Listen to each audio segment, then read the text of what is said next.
Olá, doutora Kátia, tudo bem? Boa Olá, tarde. boa tarde. Como é que a senhora está? Tudo certo? Tudo bem, graças a Deus. É isso aí, vamos mais um podcast aqui, que surgiu aqui bastante dúvida dos nossos clientes aqui no escritório, né?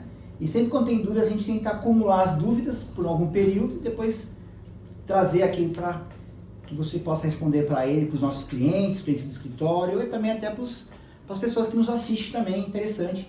São dúvidas bem pertinentes aí ao previdenciário, né? Ao mundo previdenciário, né? Sim, eu adoro Eu imagino.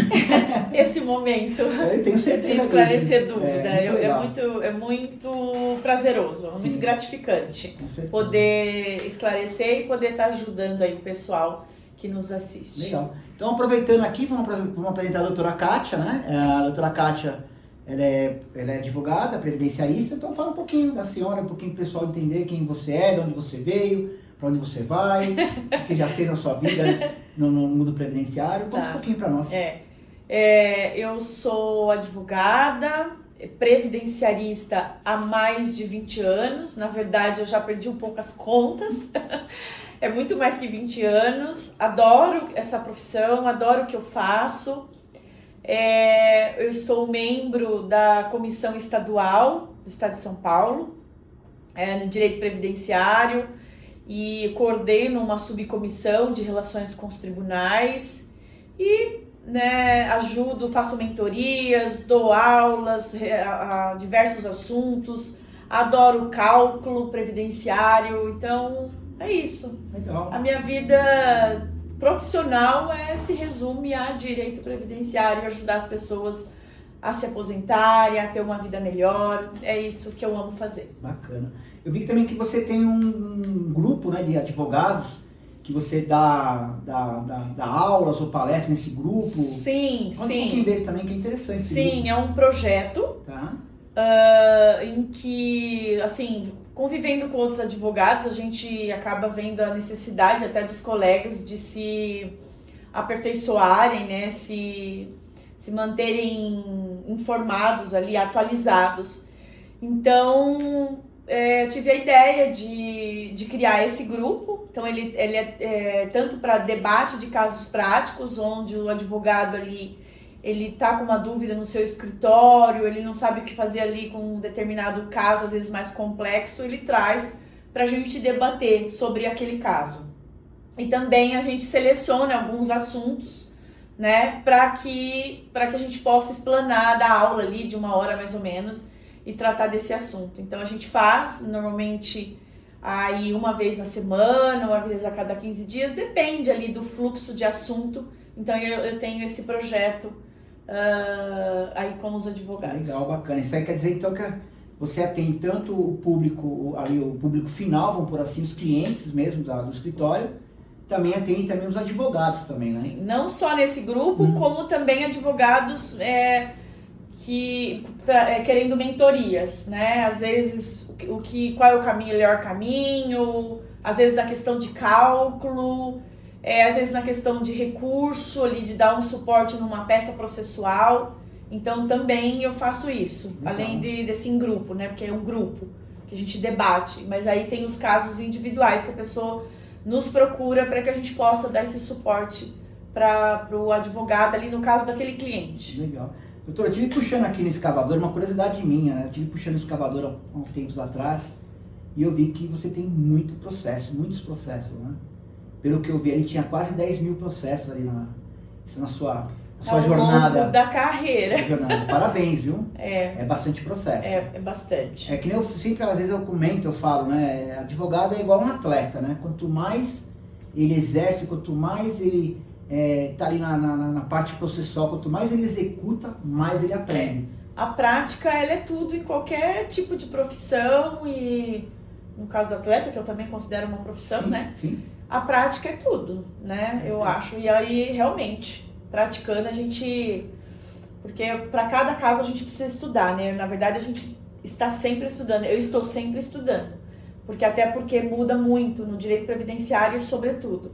Então, a gente precisa estar sempre estudando, se atualizando e praticando, né? E esse número de processos realmente é expressivo. Às vezes eu falo, nossa, como é que eu dou conta? Claro que eu dou conta, porque eu tenho uma equipe maravilhosa, no escritório para que e possa me auxiliar, né?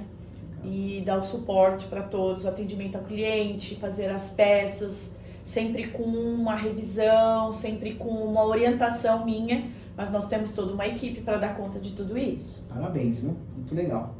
Bom, vamos lá, vamos no que interessa mesmo aqui, não que isso me interessasse, lógico, mas as perguntas de fato do pessoal que nos procurou, e a gente abre um debate com os clientes e eles trazem para nós essas perguntas, às vezes não tão assim elaboradas corretamente, mas a gente dá uma incrementada para trazer realmente a dúvida deles. Tem a dúvida, você a gente dá uma extrai ali a dúvida e trago para que a senhora possa responder para nós, perfeito. Tá bom?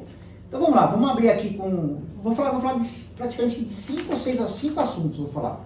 Então, para tratar aqui, nós vamos tratar da aposentadoria da pessoa com deficiência com tempo de contribuição. Nós vamos falar da aposentadoria por idade da pessoa com deficiência, ok? Nós vamos falar aqui de auxílio-doença, que eu acho que é uma coisa que a pessoa está procurando muito isso aí. A aposentadoria por invalidez, que tem muita dúvida também, é uma coisa que gera muita dúvida nos segurados, né, do INSS. Sim. E nós vamos falar então também de auxílio-acidente, tá? Então são 5. Então auxílio-acidente, vamos falar da aposentadoria por invalidez, auxílio-doença, a aposentadoria por idade da pessoa com deficiência e a primeira nossa, que nós vamos estar tratando aqui agora. Assuntos muito importantes. Muito importantes, que é a aposentadoria da pessoa com deficiência por tempo de contribuição.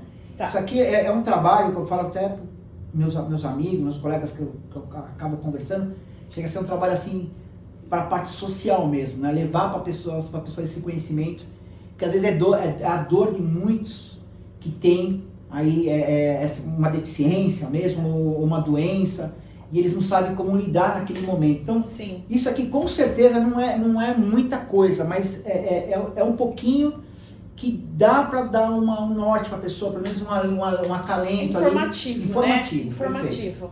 Então nós vamos trazer isso para o público, trazer isso para vocês, para que ajude de alguma forma. Se caso você não seja para você, passe para alguém da sua família, algum amigo que está com essa dificuldade também, é interessante que você passe isso para ele, porque como eu falo, isso aqui chega a ser um trabalho social. Nós vamos tirar essas dúvidas, e as pessoas, milhares de pessoas têm essas dúvidas, e vai ficar bem interessante para as pessoas que e consiga chegar nessas perguntas, nessas respostas, para que tirar algumas dúvidas que tenha do dia a dia dela, tá bom? Tá. Então vamos lá, sem muitas delongas, né? Vamos para a primeira pergunta aqui. Então vamos lá. Na primeira pergunta, o que muda na aposentadoria quando falamos de pessoa com deficiência? Existe um tratamento diferenciado para isso, doutora? Sim. A aposentadoria da pessoa com deficiência, eu estou dizendo que a gente já faz mais de 20 anos que está na profissão. Então, eu posso dizer que a aposentadoria da pessoa com deficiência, ela é recente, porque ela veio ali depois de 2015. 2013, né? Começou a ser tratada, em 2015 surgiu uma lei que fala mais a respeito da pessoa com deficiência. Então, para nós que já estamos há tempos aí no direito previdenciário, ela é até recente, esse tipo de aposentadoria. E sim, ela é diferenciada, ela traz uma diferença com relação às outras aposentadorias. Além de ela possibilitar da pessoa se aposentar mais cedo, ela também hoje, eu posso dizer que o melhor tipo de aposentadoria, em razão do cálculo.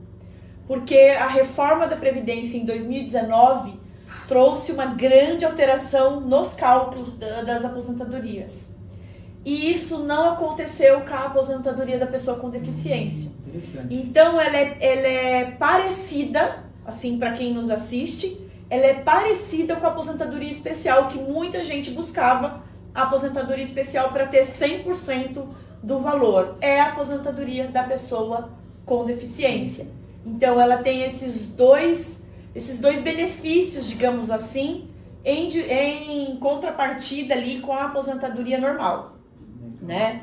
Então, em suma, seria essa diferença. Bacana, acho que deu para esclarecer, né? a parte disso, agora vamos aprofundar um pouco mais. Sim. Vou dificultar um pouco Senão mais. eu Vai longe. vou longe Eu vou procurar, e começo a falar. vou procurar dificultar um pouco mais Tá as bom. perguntas, tá? Pra gente tirar extrair bastante conteúdo daí, tá Tá bom? ótimo. Essa aposentadoria, ela é automática ou ela depende de uma análise mais detalhada do histórico da pessoa? Como é que nós agiríamos nessa questão?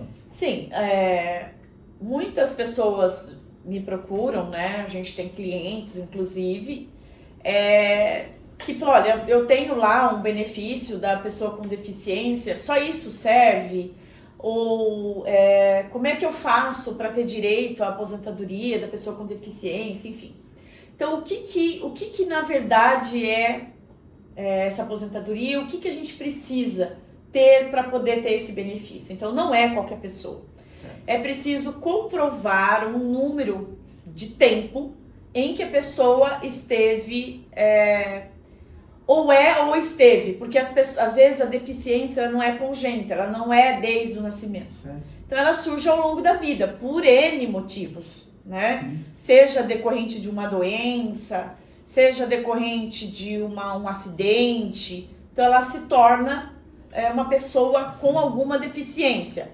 Essa deficiência ela pode ser mental, física, intelectual ou sensorial. Ou seja, pode ser uma deficiência que a pessoa, às vezes, teve amputado uma perna, ou uma deficiência de ler, por exemplo.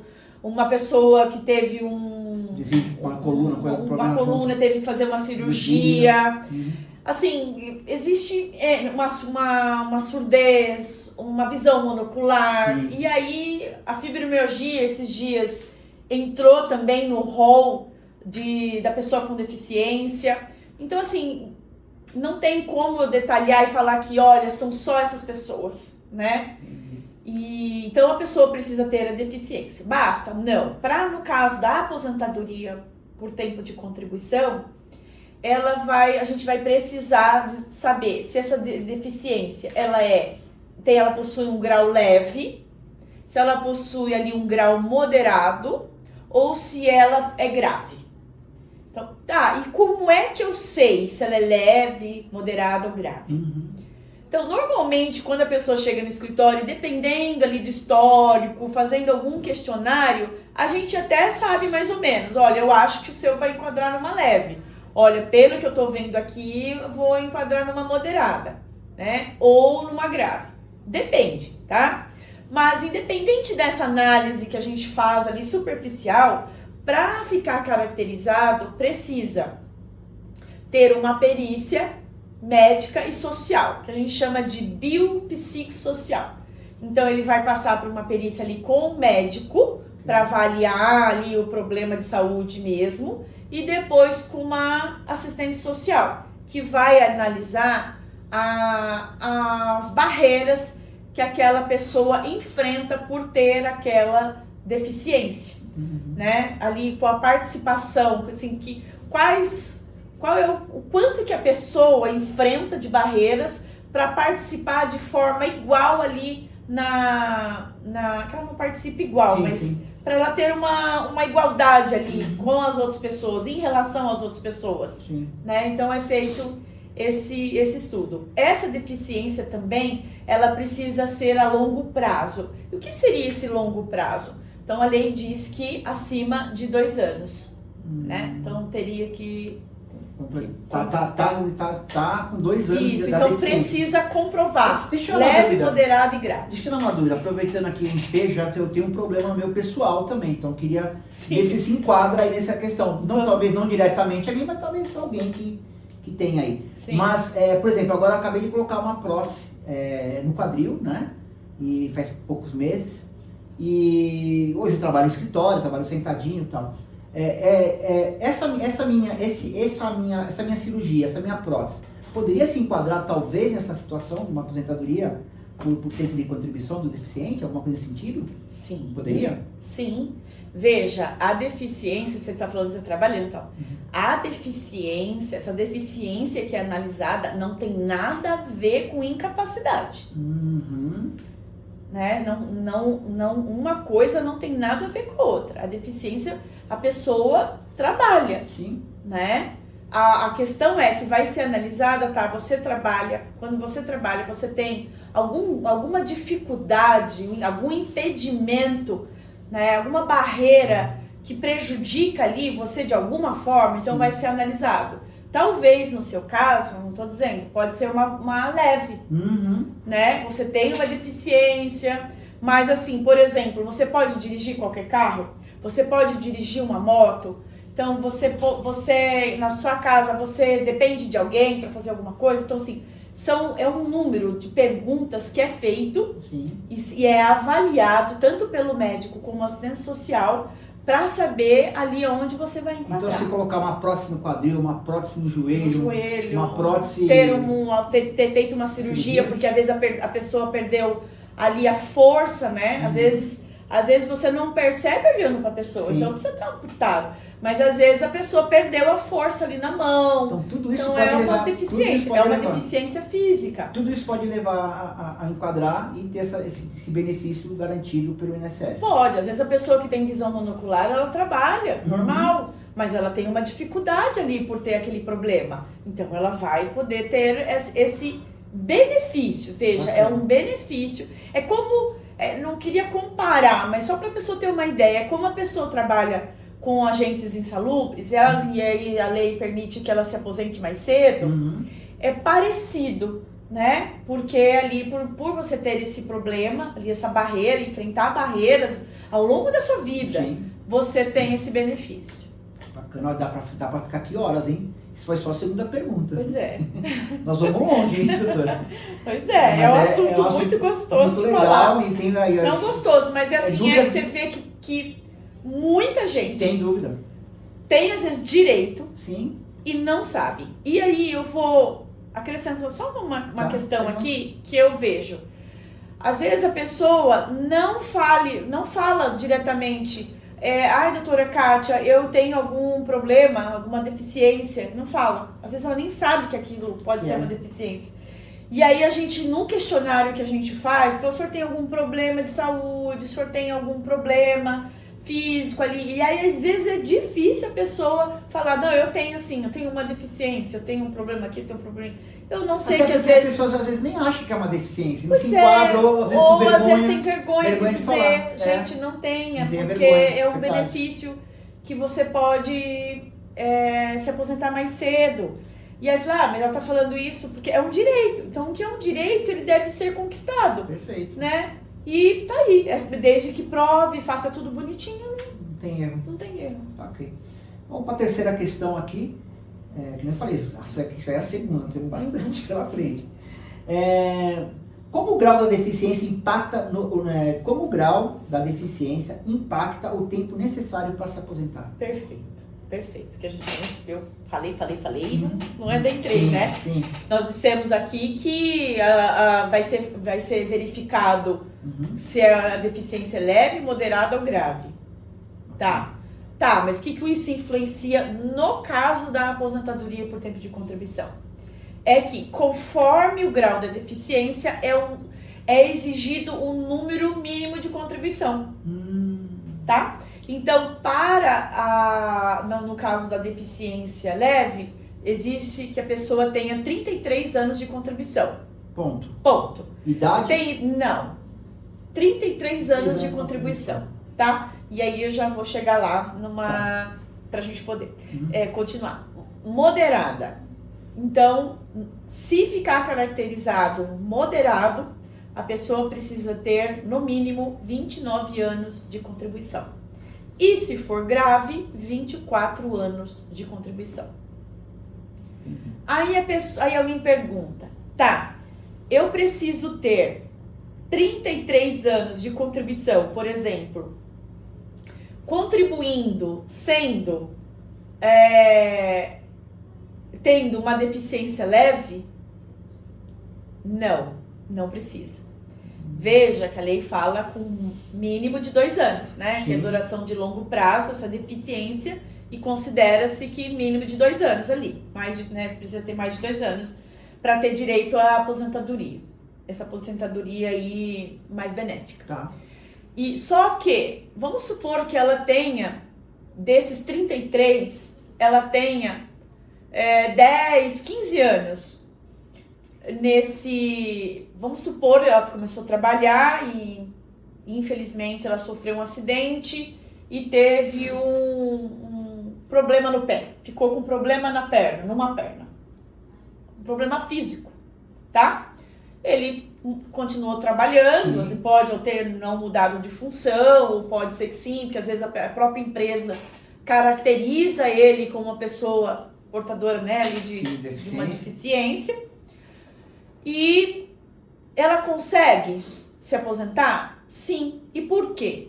Porque o período que a pessoa não esteve com a deficiência, ele pode ser convertido para que então se quadre. Então, na maioria dos casos, isso é possível a gente conseguir. Por exemplo, às vezes a pessoa tem 35, 36 anos de contribuição e às vezes ela não tem direito à aposentadoria comum, porque às vezes ela precisa da idade, né? Com a reforma mudou muito, às vezes precisa de uma idade mínima, a maioria das regras. E então, às vezes ela não consegue se aposentar ali, mas consegue se aposentar a gente fazendo esse cálculo. E, como eu disse, o valor é muito melhor do que a aposentadoria. E por que seria melhor, sabe? Porque ela é 100%. É 100%. Ela não tem fator previdenciário. O cálculo é o outro. Esse fator de nada, é 100%. 100%. Não é 100%, veja, do salário, que aqui é importante dizer. Isso. Eu tô trabalhando, vou receber 100%. Não, é 100% do cálculo. Que é a média, né, dos salários de contribuição desde julho de 94. E aí, neste caso, como é regra ainda antes da reforma, eu consigo ainda descontar os 20% dos salários de contribuições menores. Então, ele fica com uma média mais gorda, digamos assim. Entendi. E 100% dessa média. Bacana. Show de bola. Você tirou bastante dúvida aqui. Pra mim, a minha, tá tirando um monte aqui. Então, é possível. Não, eu não preciso ter 30, 29, 24. É necessário o cálculo. Sim, é sentar. E eu peço, procure um especialista, porque o cálculo, ele parece ser simples, mas aí tem algumas peculiaridades, né, que vale a pena a procura de um profissional para que possa fazer esse cálculo do tempo mesmo, sim. Tá? Não é nem do benefício, é do tempo. Do tempo que ele tem. Isso, para ele poder ver se atinge ou não. Tá. Vamos para a próxima pergunta. Como eu falei, se deixar, vai embora, né? Tem bastante... vai me policiando. Tá, vou deixar. Aqui, deixa eu te fazer uma pergunta. Eu achei essa que eu acho bem interessante também, que o pessoal vai esclarecer para bastante gente. O que o INSS realmente ele analisa? A deficiência em si ou o impacto dela na vida profissional? Você já até deu essa resposta ali atrás, mas para dar mais uma enfatizada nisso aqui para nós. Ele vai analisar um todo, tá, né? Eu já meio que adiantei, né? Sim. Ele vai analisar a deficiência, por isso que o médico, e também o convívio daquela pessoa ali no âmbito social dela, ambiental e social. Então ela vai analisar o ambiente que a pessoa vive. E é só profissional ou também na vida pessoal dela também, isso aí? Não, é tudo. Geral. Não é só profissional. É geral. É geral, é diferente da aposentadoria Perfeito. Por invalidez, que ali analisa a questão profissional, do auxílio-doença. Ela vai analisar como um todo. Chega pessoas na casa só por uma curiosidade. Sim. Psicólogo ou algo do parecido. Uma assistência social. Perdão, né? Isso. Sim. Eles vão na casa da pessoa. Sim. Pra entender. Tive casos já. Muito. É que assim, a gente. Vários casos. O pessoal fala muito do LOAS tal, lá, né? Mas nesse caso também eles vão também na casa da pessoa pra saber. Vão no ambiente. Pra entender o ambiente. Para entender o ambiente. Legal, bem interessante. Também não, talvez eu não sabia, agora eu tô sabendo também dessa. Mais uma. Interessante, bem interessante. O INSS, na verdade, ele não. A perícia é feita ali. Mas uma perícia judicial e que por vezes precisa ir para o judiciário para conseguir esse benefício, que ele é muito bom, mas não tão simples, né? Às vezes depende um pouquinho de tempo, de documentos, né? Mas às vezes precisa ir para o judiciário, porque às vezes o INSS nega e aí precisa procurar a justiça. E aí, nesses casos, a justiça, sim, vai um assistente social na casa da pessoa. Legal. Outra pergunta aqui. Existe um ponto crítico na prova desse direito que costuma derrubar muitos pedidos? Tem um pontinho que você vai falar, esse aqui vai derrubar. Existe alguma coisa nesse sentido? Porque assim, o pessoal está preocupado.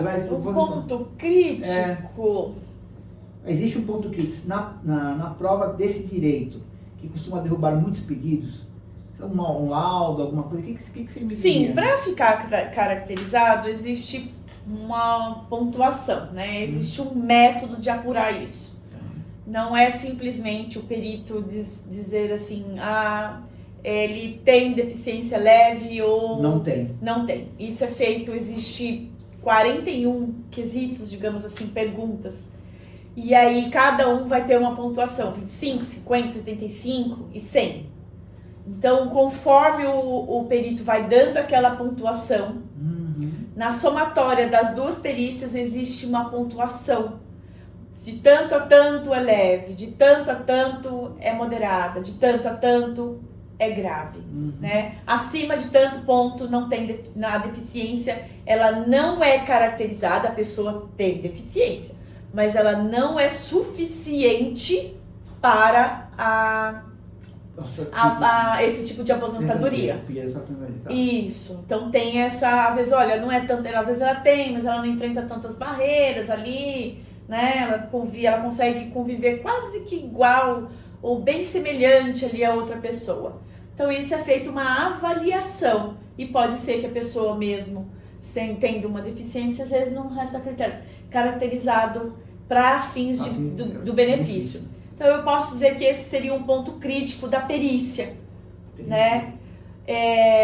Talvez também a documentação. Por quê? Veja, não basta a pessoa chegar para mim aqui e falar assim, olha, eu tenho um laudo hoje e eu tenho esse problema aqui, essa deficiência. Tá. Desde quando você tem essa deficiência? Não sei. Tem gente que fala assim, não sei, doutora, mas precisa saber.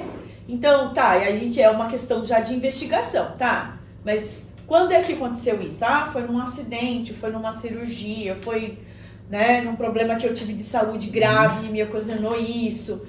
Então, tá, então você tem que ir atrás do prontuário médico, tem que trazer todo o histórico, né? Algum documento, olha, eu tenho esse documento aqui do começo, do meio e do fim. Então não basta trazer só agora, olha, eu consegui, tem gente que consegue para fins de veículo, isenção, ela consegue, olha, eu tenho aqui, eu consegui essa declaração aqui de PCD, né, que o pessoal fala PCD, da pessoa com deficiência.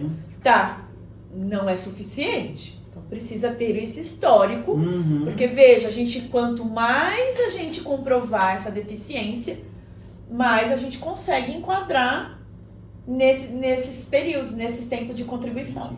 Perfeito. Tá? Então eu penso que esse seria o ponto mais de um, né? Mais de um, mas é bom, porque você pontuou ali alguns críticos que as pessoas vão redobrar a atenção, vão olhar com mais carinho, olhar se tá ali ou se não tá, né? Sim, às vezes a pessoa me procura e às vezes ela não tem o tempo ainda, mas é tão bom porque ela fala, meu Deus, doutora, eu não sabia disso.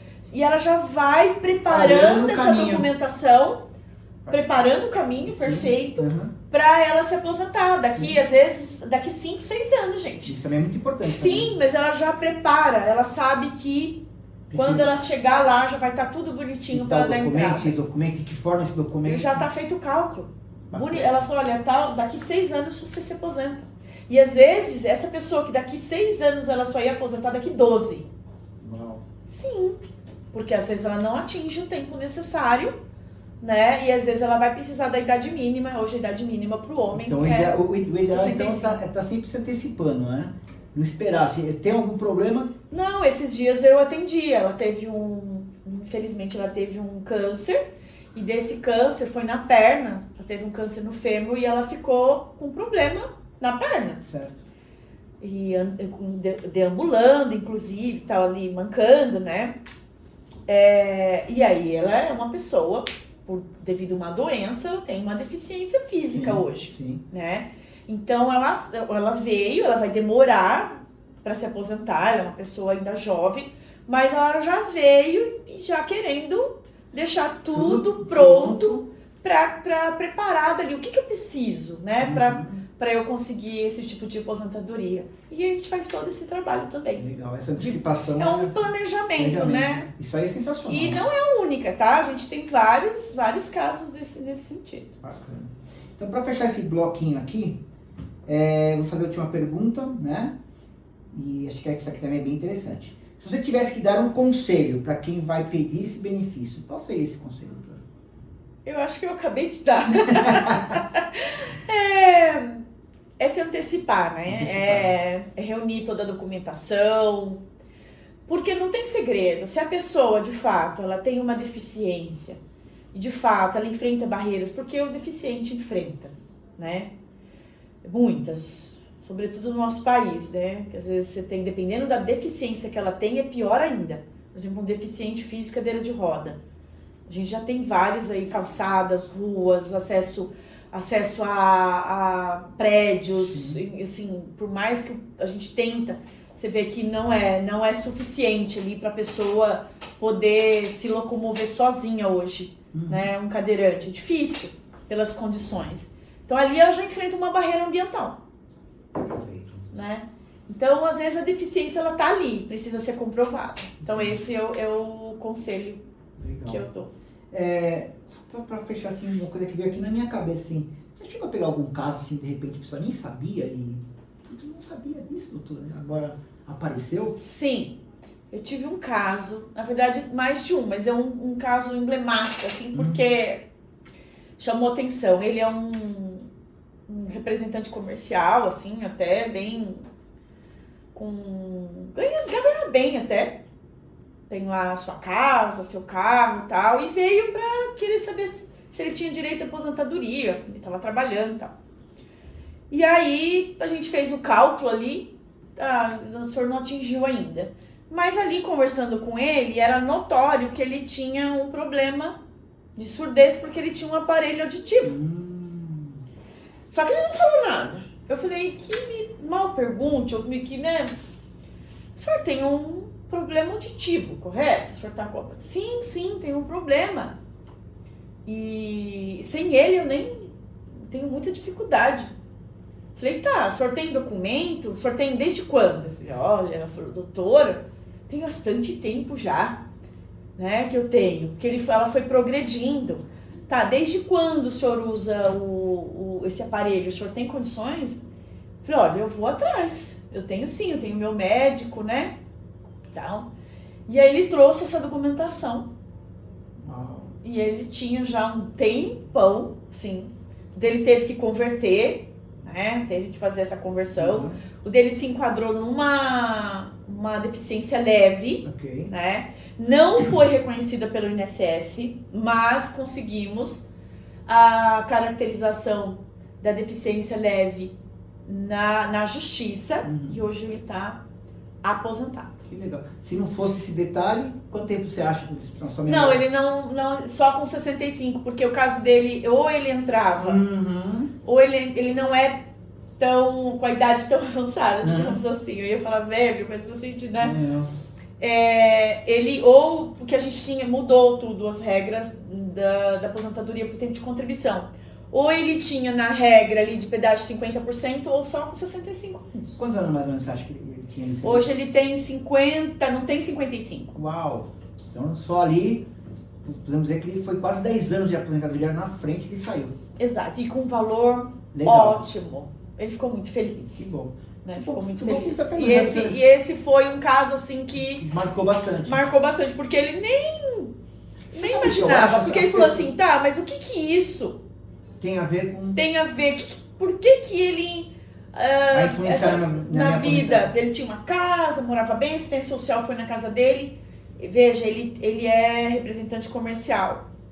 E E às vezes, mesmo com o aparelho, às vezes ele tinha dificuldade, não tem nada a ver com a profissão, mas é um caso que ela citou, dificuldade de entender ali, dependendo, às vezes estava no telefone, ele tinha dificuldade dessa mesmo usando o aparelho, né? Porque ainda ele também fazia leitura labial.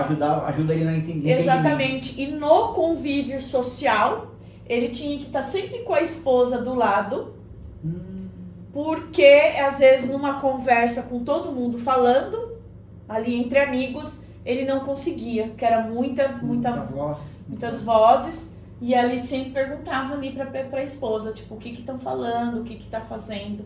Então é uma barreira isso. Boa tarde. Sim, né? É verdade. Tá bom? É isso aí. Agora foi a Siri entrou no nosso estúdio. Quem faz ao vivo é assim, né? É isso aí. Vamos lá, então vou passar para o segundo bloco, tá? Vamos falar também, continuando aí com deficiente, né? Nós vamos falar da aposentadoria por idade da pessoa com deficiência.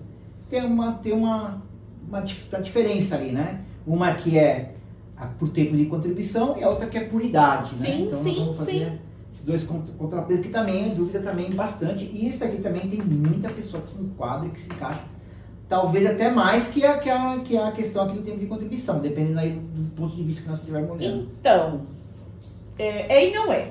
Ah. E aí eu já explico. Tá. Por que não? Aqui na aposentadoria por tempo de contribuição, eu disse que a gente pode converter. Então, às vezes a pessoa tem 10 anos, e aí só que ela trabalhou já um tempão, eu consigo converter, e esse converter é diminuir, tá? Então, é 0,94, por exemplo. Eu diminuo esse tempo sem deficiência para que ele equipare ao tempo com deficiência e a pessoa consiga se aposentar mais cedo. Entendi. No caso da aposentadoria por idade, o que a gente vai ter não é a diminuição no tempo de contribuição, mas é uma diminuição na idade. Só que a pessoa precisa ter 15 anos de contribuição na condição de deficiente. Tá aí uma diferença, né? Uma diferença. Grande diferença. Eu vou reduzir a idade. Então, o homem, na aposentadoria por idade ali comum, normal, ele precisa ter 65 anos.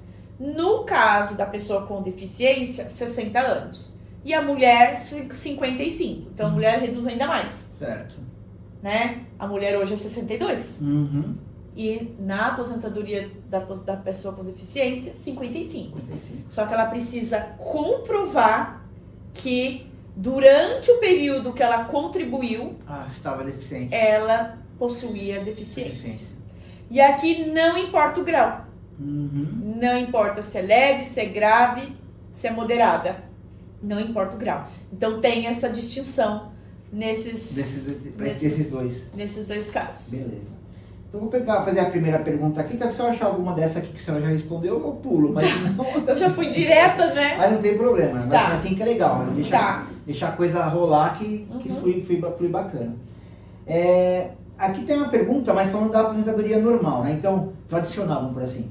O que realmente diferencia essa aposentadoria da aposentadoria por idade tradicional? Você meio que respondeu ali, mas acho que dá para deixar um pouco melhor. O tempo não diferencia, são no mínimo de 15 anos, né?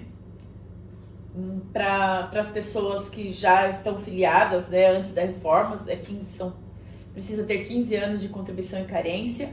E o que diferencia, na verdade, é a idade, né? Que muda. Então, diminui 5 anos para o homem e 7 anos aí para a mulher. Então, essa é a diferença grande que dá. No cálculo também, né? Mas, assim como a outra, ela é mais vantajosa. Entendi. Mas eu acho que às vezes ela se torna mais ainda vantajosa por conta de você conseguir isso antecipadamente. Bacana. Vamos lá, para outra pergunta. E quem pode se beneficiar dessa regra diferenciada? É uma pergunta interessante também. Quem que vai poder sim?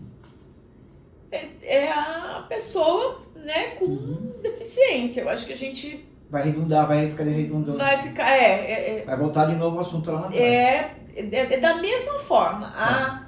a apuração, né, da deficiência, ainda que não necessite aí trazer o grau, mas a apuração ela é igual à da aposentadoria por tempo de contribuição. Então, a distinção vai ser essa mesmo, de ter 15 anos, né, ali. Tá. Então, não é possível conversão, ou tem ou não tem. Tenho 10. 10 não vale. Não vale. Tem que chegar nos 15. Tem que ter os 15.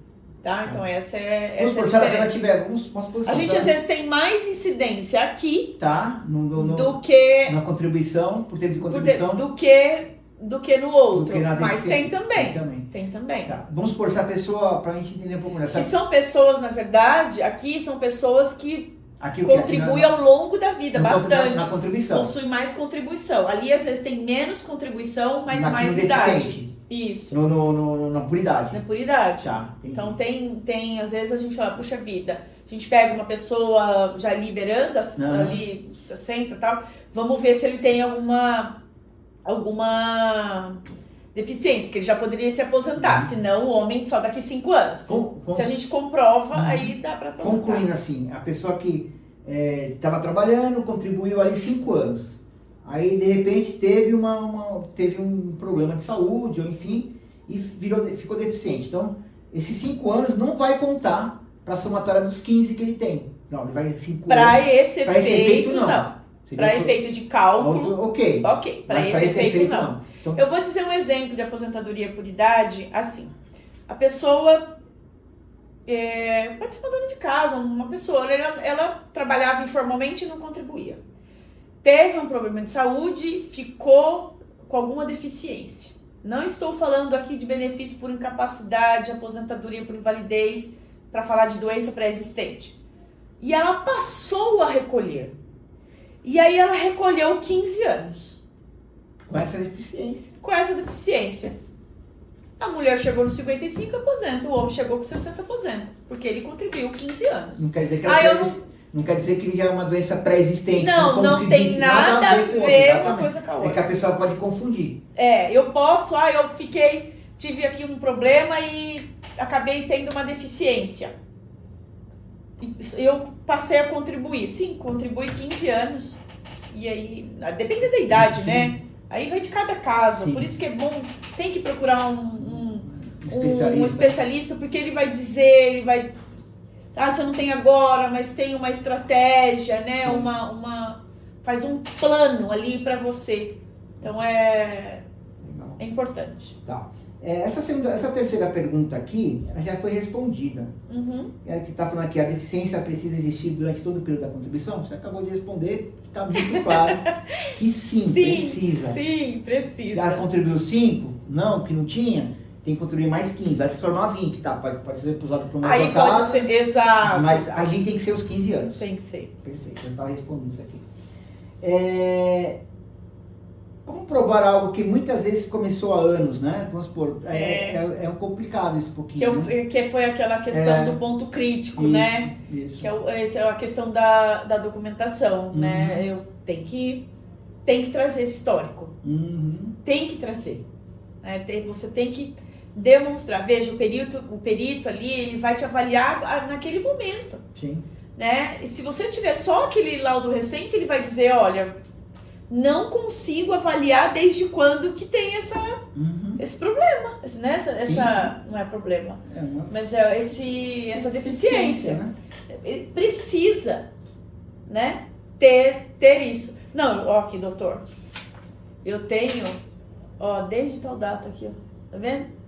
E aí, como é que ele vai? É um documento médico, né? Um prontuário, enfim, tá ali escrito que ele tem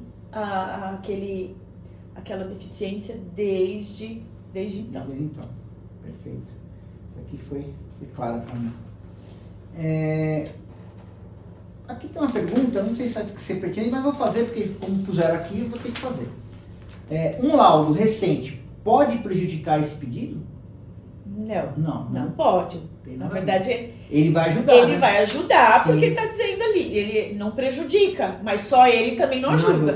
Mas também tem que ser um laudo também que tenha uma doença que já tem lá de trás, já vem lá de trás. Ele tem essa doença desde Sim, uma declaração do médico dizendo que esse paciente ou essa pessoa fez, por exemplo, faz um resumo do prontuário médico. Veja, a pessoa se trazer um prontuário médico, sei lá, Né? o médico ele pode fazer uma declaração dizendo que a pessoa sofreu assim, assim, assado, e que a partir de então teve essa sequela ou algum... Entendeu? Deixa eu uma dúvida minha aqui. Às vezes, se eu for no médico, né? E nesse laudo, eu posso pedir para que o médico coloque ali que eu fui orientado pelo meu advogado, por exemplo? Falar assim, olha, fala para o seu médico por isso. Na verdade, a gente orienta a forma como deve ser um relatório. Né? Mas claro que o médico não vai for nada além daquilo que... Mas às vezes ele coloca assim uma coisinha mais branda, tal, assim, não fala todo detalhe. O paciente pode pedir pro médico ajudar ou aprofundar um pouco mais nessa questão desse laudo dele? É assim, o relatório médico, ele tem os requisitos que o próprio médico já sabe como deve preencher. O próprio INSS exige a forma como deve ser um relatório, sobretudo no caso do benefício por incapacidade. Neste caso, aí, eu acho que ele pode, ele precisa, eu não sei se ele pode, eu quero que seja assim. Não, conversar com ele diz assim, olha, eu preciso para tal fim. Exatamente. Eu preciso para tal fim, e aí talvez ele precisa ser mais detalhista. Né? Não é para ajudar ou para inventar. É porque às vezes, muitos casos que eu já vi, às vezes um laudo ele vem só com uma linha. Sim, e aí não explica. Aí não explica o que é, exato. Então, ele olha, doutor, né? seja um pouco mais específico, porque vai ser para tal fim. Sim, bacana. Né? Porque às vezes nem o médico sabe que ele está usando. Exato, então precisa esclarecer. Olha, tô pedindo, né, uma aposentadoria. Muitas vezes as pessoas que estão nos assistindo, estão ouvindo a gente, às vezes ela acha que ela tem que ficar ali no médico ficar quietinha. Assim, eu penso, sim. Mas ela pode conversar, falar, doutor, vou me aposentar. Precisa, às vezes a gente faz aqui até a gente tem um documento como o médico deve preencher. Tipo, ele precisa ter o código da doença. Ele precisa detalhar. Não basta dizer, a pessoa tá assim, assado, tá? Não, mas quando começou, que iniciou, que findeu. Isso. Aí aquilo, dependendo, olha, fulano de tal possui aqui uma deficiência, tá? Não falou desde quando, não falou o que da onde que veio, o que aconteceu, então, de quanto tempo tem. Neste caso, o paciente deve, doutor, isso aqui não vai me ajudar em nada. Não vai me ajudar em nada, nesse sentido, sim. Não no sentido de querer inventar algo, mas especificar melhor o que está acontecendo com ele. E esse é o grande problema, eu acho que dos pontos é que às vezes os relatórios, os laudos não vêm suficientes. Né?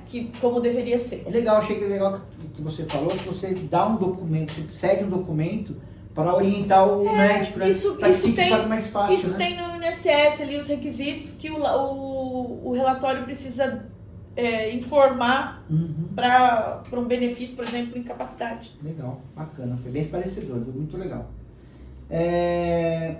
Quando o INSS nega, isso significa que a pessoa não tem direito ou pode ser um erro de análise? Quando ele errou ali. Errou, como já está dizendo. Errou, né? Acabei de dizer que um caso desse cliente que eu citei, o INSS tinha negado. Sim. Né? Nem por isso ele não tem direito. Isso acontece não só com esse tipo de aposentadoria, eu quero deixar claro aqui. O INSS erra e erra muito. O INSS nega e nega muito. Não significa que você, quando ele nega, perdi. Né? Não significa isso. Significa que o INSS não aceitou, mas não significa que você não tenha direito, de verdade. Então é importante, quando ele nega, e você ficou com dúvida, ou, puxa vida, não era isso, procure um advogado especialista, porque você pode sim ter direito em que pese o INSS tenha negado. Teve caso assim, da pessoa negar uma vez, depois for lá de novo, negou de novo, depois a senhora foi lá e falou, agora deu. Muitas. O nosso trabalho é árduo. O nosso trabalho é árduo. Mesmo, às vezes, com um advogado, o INSS nega, porque às vezes não é a documentação tão preparada, às vezes é o servidor ali que não analisa, às vezes é um robô que está verificando aquela documentação. Isso acontece muito. Então, nosso trabalho tem sido árduo. Quando a gente trabalha, tenta fazer da forma mais completa que o INSS exige, e mesmo assim, às vezes, a gente tem negativa. A grande, né, questão nossa é que nós temos a justiça. E a gente pode, como advogado, né, representando nossos clientes, fazer esse pedido judicialmente. Legal, bacana. Isso foi um adendo aí. Esse não estava no script. Não estava no script. Esse não estava, isso foi uma questão minha. Tem uma pergunta aqui que acho que dá pra gente encaixar alguma coisa.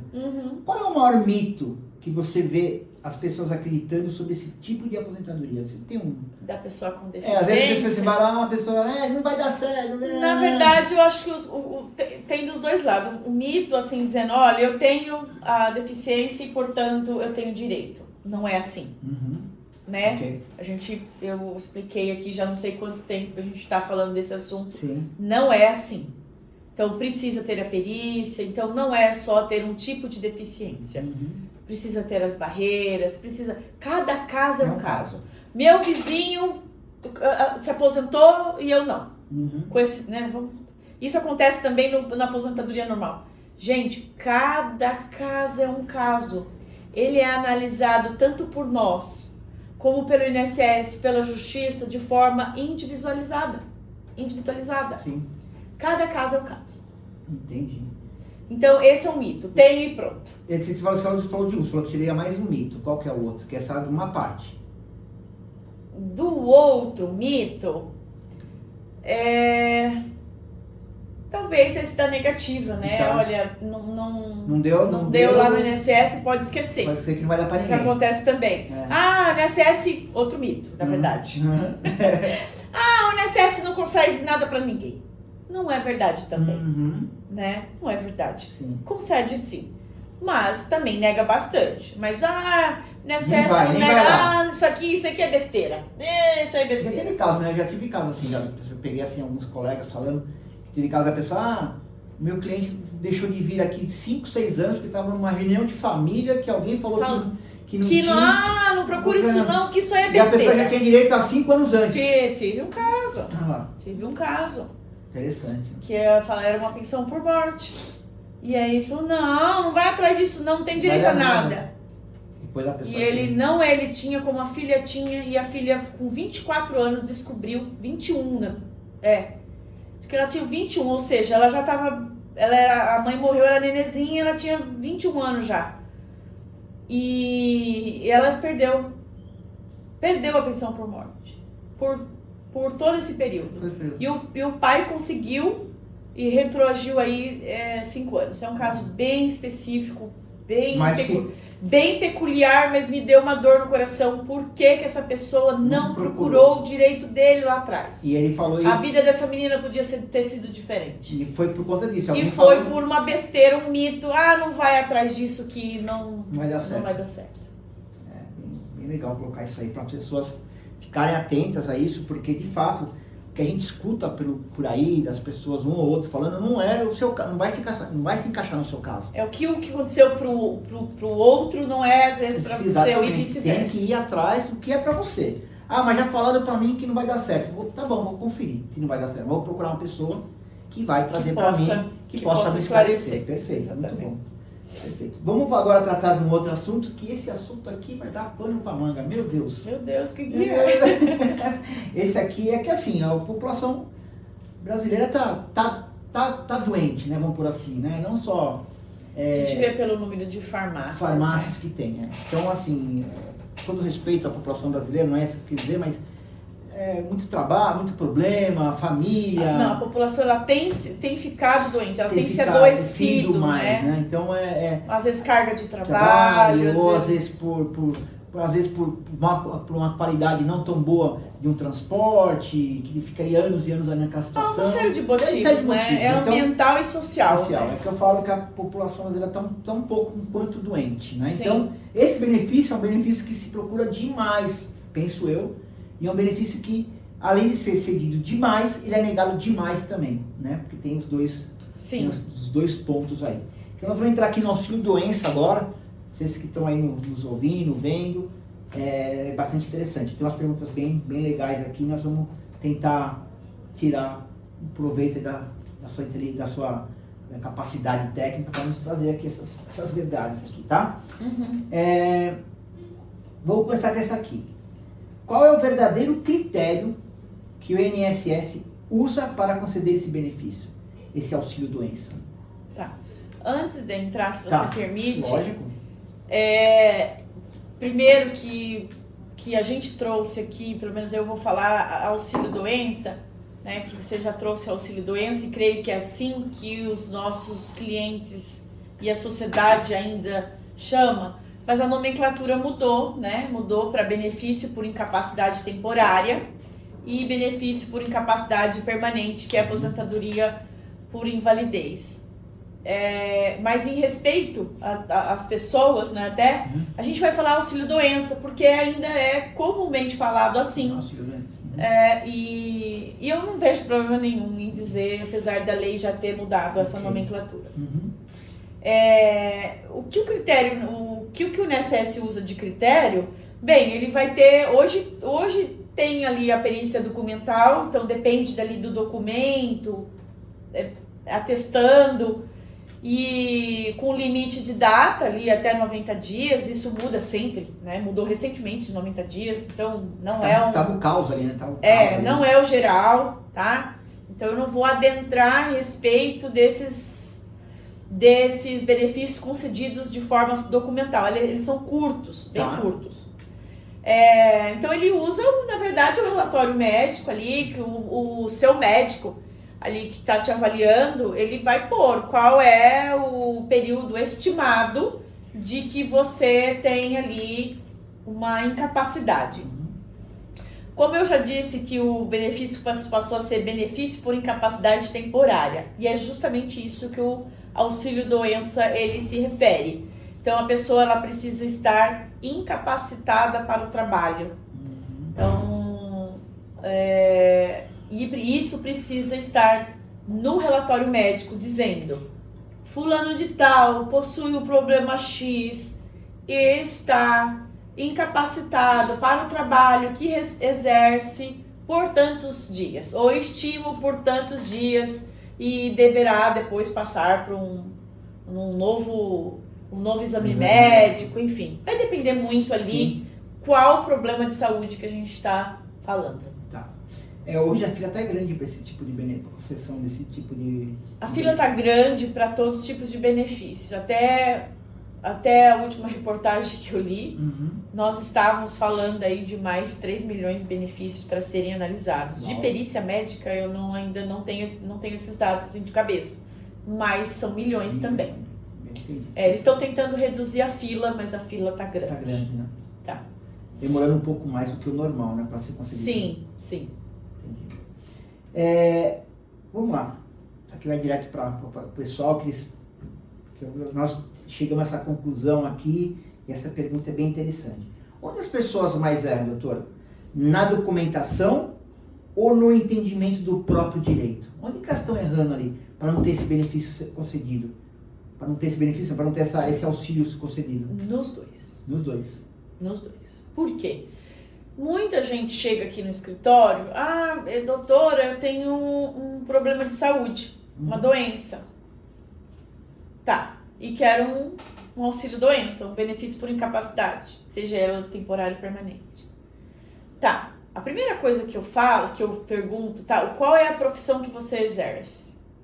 Aí a pessoa pode falar: tá, mas o que isso tem a ver? Tem a ver que às vezes a pessoa tem um problema de saúde, mas ela não está incapacitada para aquela função que ela habitualmente exerce. Então, nós temos uma função habitual. Por exemplo, a minha função habitual é ser advogada, né? Eu tenho aqui, por exemplo, uma recepção, ali a recepcionista, ela, eu a vida inteira quase trabalhei ali de secretária, recepcionista. A função dela ali, habitual, é trabalhar secretariado, né? Ali, recepcionando pessoas. Então, é a função habitual dela. É só um exemplo. Então, às vezes a pessoa, ela chega e fala: tem um problema de saúde. Às vezes o perito vai falar: sim, você tem um problema de saúde, perfeito, o CID Tá, mas esse problema seu não te incapacita de trabalhar. Então, entendi. Essa é uma questão, né? Que a pessoa erra do não saber o próprio direito em si. Então, não basta ter a doença, precisa ter incapacidade. E a outra é no relatório médico mesmo, né? Às vezes ela traz lá, a pessoa tem um problema tal, põe o CID, mas não põe que a pessoa está incapacitada para o trabalho. Aí foi. Eu atendi esses dias falei, tá, então o senhor vai lá no médico e fale para ele, olha, se ele está falando que a senhora não tem condições para o trabalho, precisa estar escrito.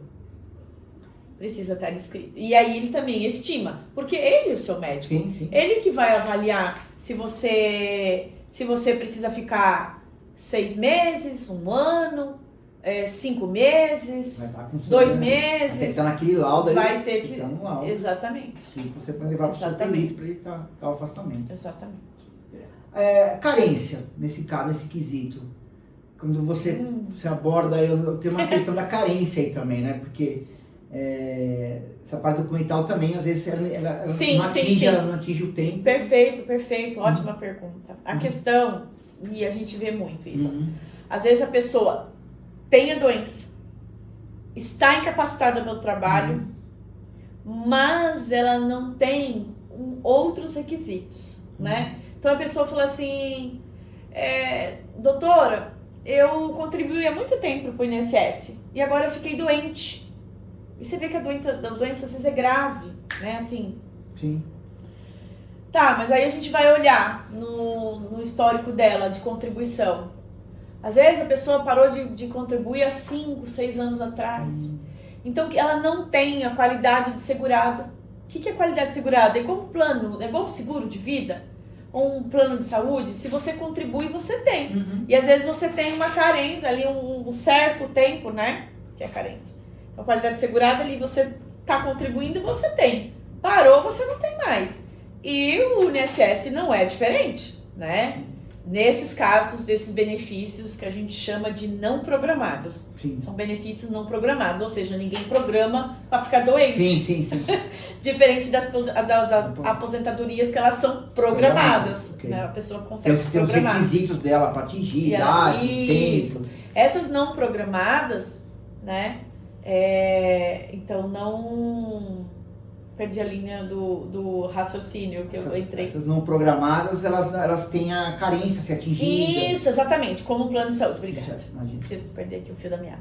Então ela precisa ter. Então às vezes a pessoa você vê que a pessoa não tem condições, precisava ali de um amparo, né? Desse, no caso, o auxílio doença, mas não, infelizmente não tem. Aí ela pergunta, mas se eu começar a contribuir agora? Olha. E às vezes ela vai em algum lugar, e às vezes se algum lugar fala, não, contribui aí. Vai dar certo. Por 6 meses que vai dar certo. Não dá, gente. Não dá porque a gente também não pode ter a doença pré-existente. Né? Não tem como. Entendi. Então ela teria que ter ali uma continuidade ali das contribuições dela para que ela possa ter direito. Então a gente falou agora de qualidade segurado e de doença pré-existente. Né? Que a pessoa, eu fiquei doente, vou passar a contribuir, vou requerer no INSS. Não pode também. Inclusive, acho que se a gente equiparar a plano de saúde, o plano de saúde não. Eu falei, olha, essa doença aqui o plano não vai cobrir, porque a não ser depois de tanto tempo. Sim. Né?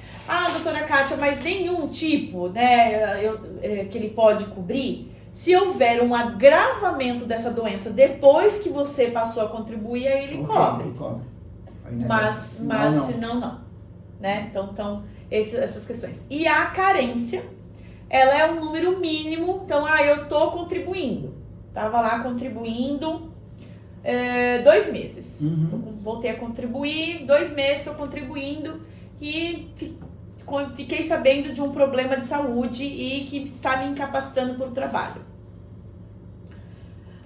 Infelizmente, apesar dela ter a qualidade segurado, ela não tem um número mínimo, então ela não vai conseguir o benefício também. Diferente de um acidente de trabalho ou que fique caracterizado como uma doença profissional, que é mais difícil. Aí, esse caso, mesmo não tendo a carência, ou em alguns tipos de doença, dispensa carência. Então, depende, tá? Cardiopatia grave, cegueira. Então, esse tipo, e eu tenho um rol, tá? Inúmeros problemas de saúde que não precisa da carência. Mas nos casos que precisa, aí também a pessoa não teria direito. Entendi, perfeito. Doutora, já falamos um pouquinho sobre isso, mas volto a falar, vou frisar nisso, porque esse tipo de auxílio, doença, esse tipo de benefício, depende disso que eu vou perguntar para você agora. Estritamente disso. Tá, fiquei curiosa. Como transformar um laudo médico em uma prova real e forte, realmente forte? A gente falou, Atrás, não sei né? se nesse do benefício por incapacidade. Bem, ele precisa estar detalhado. Então, ele precisa ter o nome do cliente, do cliente, né? Do paciente. Ele precisa ter o CID, que é o Código Internacional da Doença. Ele precisa ter o período de afastamento. Ele precisa estar datado. Gente, vários relatórios médicos não têm data. E às vezes também não tem carimbo. Só tem o rabisco, tá? Quem é esse médico que relata?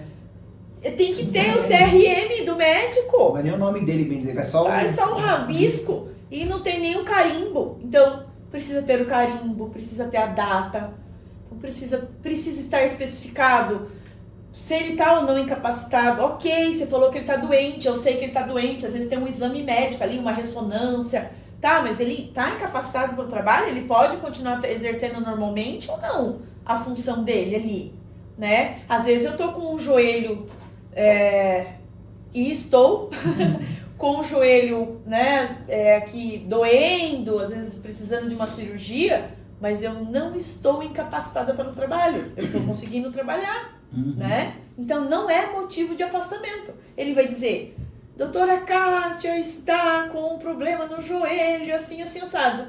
Ok, mas ele precisa dizer, e portanto ela precisa ficar afastada do trabalho por mais de tantos dias. Tem que colocar o tempo também. Tem que colocar.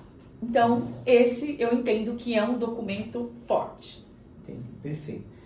Estou continuando nesse assunto, só você falou abordou vários pontos, auxílio e tal, mas o que não pode faltar nesse relatório médico? Você fala assim, esse aqui não pode faltar. Esse aqui, se faltar, bota para trás. Eu acho que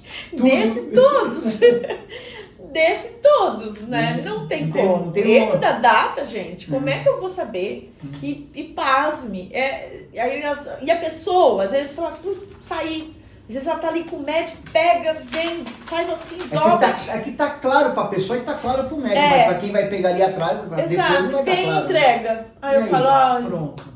Cadê? Quem que é o médico aqui? Às vezes até tem aqui embaixo, ó, a clínica. A clínica com o endereço, o telefone, mas que escuta, cadê o CRM dele? Cadê o nome do médico? Aqui é a clínica dele. Isso acontece demais. Uau. Demais. Tá bom, doutor, valeu. Isso aqui já valeu, já entendi bem. Tudo, e né? fique alerta. Pegou um relatório, vai lá no checklist. Tem, tá tudo certo. Exatamente. Bom, agora aqui uma pergunta, que essa pergunta aqui o pessoal está clamando ali essa pergunta, ali por trás da lente ali, faz essa pergunta para mim. Por que tantos pedidos são negados, doutora?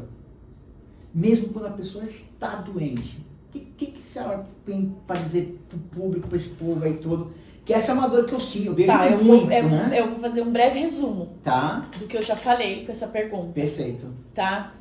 Primeiro, mesmo estando doente não é igual incapacidade. Perfeito. Eu estou doente, mas eu não estou incapacitada.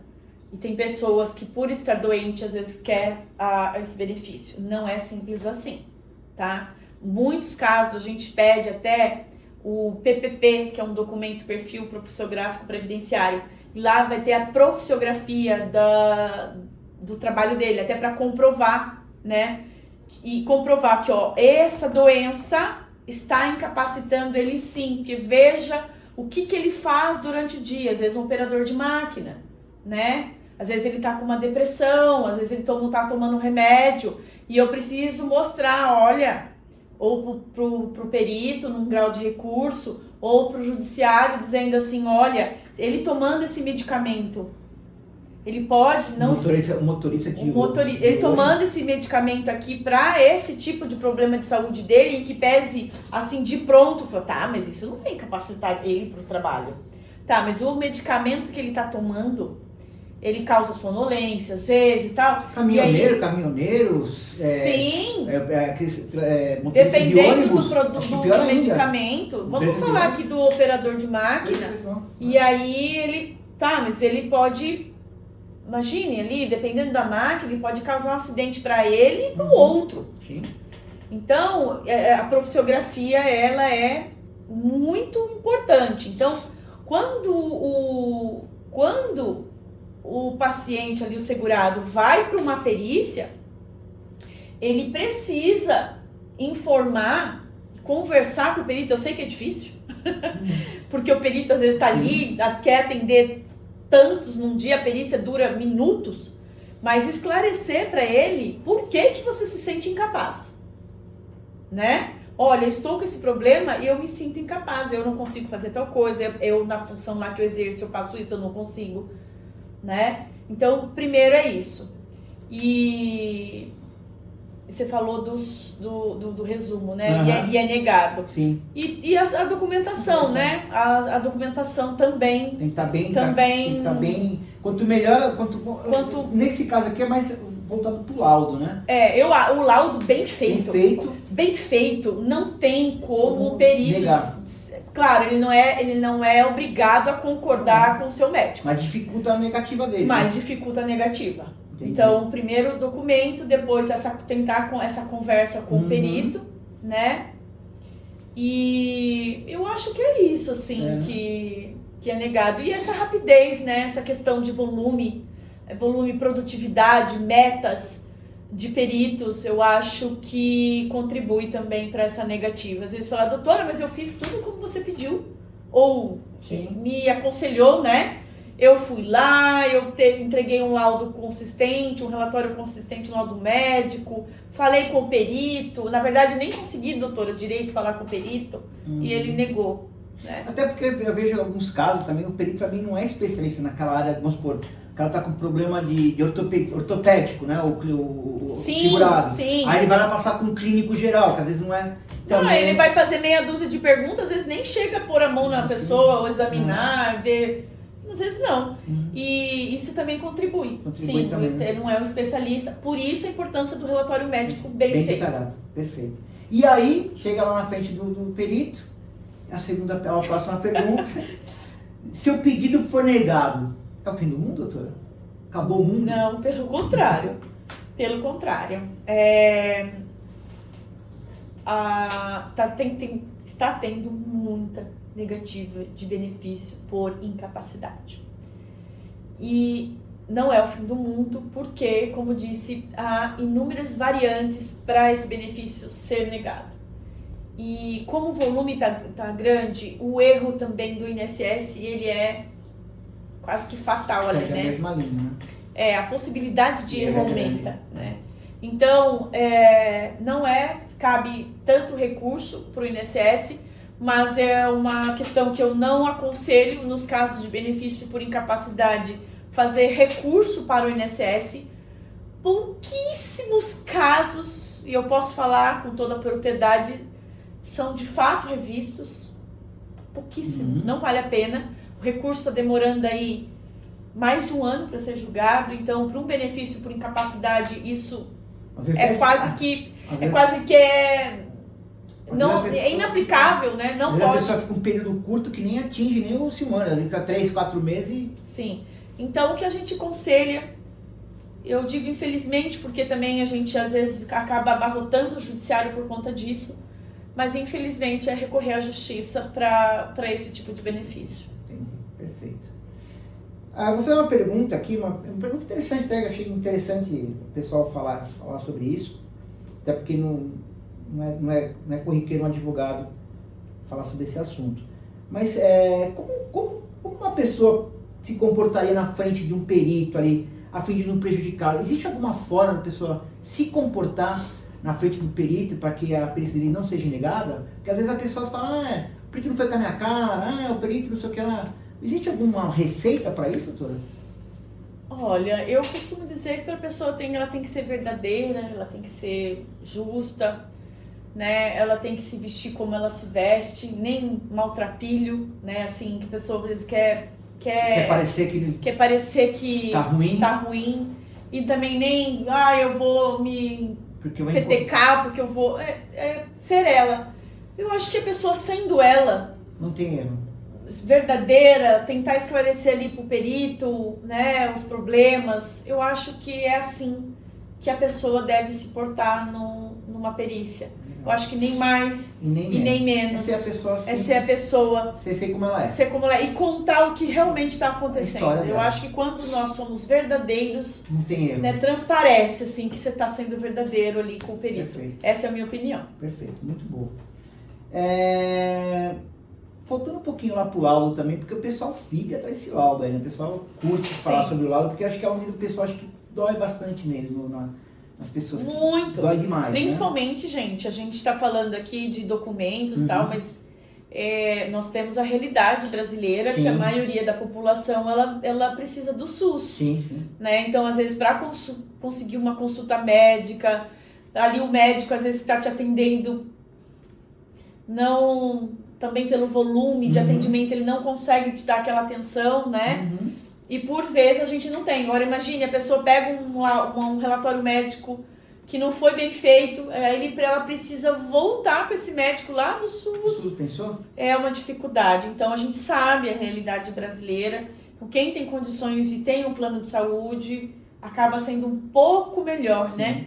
Também não é o melhor dos mundos aí. Mas a gente sabe da dificuldade. Tá, agora essa é a minha pergunta. Você escorreu, mas agora é a minha pergunta. A pergunta é essa. Tá bom. Se você pudesse revisar um laudo antes da perícia, o que você corrigiria na maioria dos casos? Você já falou bastante. A maioria é o tempo. O tempo. É colocar... Porque mas tô vendo que o senhor tem aqui um problema de saúde, tô vendo qual é a profissão que o senhor exerce, e pra mim... assim, juntando, fazendo um nexo causal ali, né? E pra mim, eu de fato, eu não sou médica, eu não sou INSS, mas a gente faz uma avaliação nossa, né? Acho que esse aqui o senhor vai conseguir sim, né? Mas às vezes faltou lá. Não está incapacitado para o trabalho. E aí, não tem como. Entendi. Precisa estar. Precisa estar lá. Bom, vamos lá, vamos seguindo aqui, porque estamos quase lá. Tá bom. Estamos quase lá no final. Deixa eu beber um pouquinho de água. Um pouquinho de água, que vamos para o quarto bloco aqui, vamos por assim, né? Bom, falamos do auxílio-doença e nós vamos falar agora em seguida de quem vem. Essa pessoa está doente, às vezes ela quer o quê? Às vezes ela vai atingir o quê? Uma invalidez, se ela não conseguir se recuperar, não conseguir voltar para o labor dela, né? Então, vamos falar da aposentadoria por invalidez. Tá. Que também tem bastante perguntas aqui, bem interessante. Uma pergunta para começar assim, para a gente já disparar. Quando o auxílio-doença deixa de ser suficiente e vira uma aposentadoria por invalidez? Quando isso acontece? Ótima pergunta. Né? A gente falou do auxílio-doença, né? E a gente falou também que é um benefício por incapacidade temporária, então o próprio nome já diz que o benefício por incapacidade temporária, ela, como o próprio nome já diz, ela é temporária, ou seja, há uma possibilidade, então o seu médico vê possibilidade de recuperação e retorno ao trabalho, né? No caso da aposentadoria por idade ou benefício por incapacidade permanente, a pessoa, para esse tipo de benefício, ela precisa estar total e permanente incapacitada no trabalho. O que isso quer dizer? O médico não vislumbra possibilidade de recuperação. Ele não vislumbra. Não é que a pessoa não pode se recuperar, mas naquele momento e por um tempo ali que ele não consegue estimar, ela não consegue voltar ao trabalho. E, portanto, ela vira permanente. Nem para aquele trabalho e nem para outro que lhe garanta subsistência. Que isso, doutora Kátia? Que outro trabalho que ele possa sobreviver daquilo, né? Então, é muito tênue aí essa questão de que lhe garanta a subsistência e que tenha outro trabalho. Então tem que ser total e permanente. Aí ela vai para aposentadoria por invalidez. Beleza. Vamos para a primeira pergunta dela aqui, essa é a segunda pergunta no caso, né? Qual que é a diferença entre auxílio-doença e aposentadoria? Eu acabei de falar. Mas ela vem na sequência, né? Para a pessoa saber de fato qual que é essa diferença. É essa diferença. Uma é temporária, então E ele vê recuperação. A outra não vê recuperação. Não vê recuperação a princípio, né? A princípio ali na hora. Né? Porque a aposentadoria por invalidez, gente, ela não é definitiva. Ela não é definitiva. Assim está na lei. Doutora Kátia, como é que é na prática? Nem tanto, mas na lei fala que a cada 2 anos o segurado ele deve passar por uma perícia médica para nova avaliação, né? Por vezes fica anos sem fazer e por vezes o INSS tem os pente finos, que é justamente para fazer essa avaliação. E aí, por vezes também, o segurado às vezes recebe anos a fio um benefício e depois é cessado, tá? Outra coisa, cessou, doutora. Não tem o que fazer? Tem sim, tá? Tem sim. Então é possível pedir o restabelecimento se a condição, né, de incapacidade permanente perdura e o perito falou que não, mas a realidade é outra. Então cabe restabelecimento, cabe ação judicial. Então nada, não é o fim do mundo, de novo. Legal. Bom, tem auxílios-doenças que ficam aí por um bom tempo, a pessoa recebendo auxílio-doença por um bom tempo. Esse afastamento já garante para ele uma aposentadoria por invalidez? Não. Não, diretamente não. Não. Muitas pessoas pensam dessa forma. Sim. Nossa, eu tô tantos anos, por que eu não me aposento não tenho aposentadoria por invalidez? Porque o seu médico entende que você está em tratamento e ele vê possibilidade de retorno. Então, o fato de você mas estou 2, 3 anos, tá? Mas você está em tratamento. Aqui é dizendo assim, olha, não tem mais condições de voltar para aquele trabalho total e nem para outro trabalho. E pode, durante o decorrer do tratamento, mudar essa questão? Pode mudar tanto porque recuperou. Ou porque não recuperou. E não vai recuperar mais. Entendi. Perfeito. Deixa eu perguntar uma coisa aqui. Estou perguntando várias, né? Mas essa aqui ficou bem, bem legal. Quais os documentos fortalecem o pedido de aposentadoria por invalidez, se é que tem um documento específico para isso? Na verdade, quem dá direito à aposentadoria por invalidez, normalmente é o INSS. E ele tem feito isso mais comumente. Feita a conversão. Então, ele faz a conversão do auxílio-doença para a aposentadoria por invalidez. Por quê? Até porque hoje a aposentadoria por invalidez ela não é benéfica financeiramente, dependendo do tanto de contribuição que a pessoa tem. Porque o cálculo é reduzido. O auxílio-doença, o valor dele é de 91% da média, né? Da média dos salários que é feito.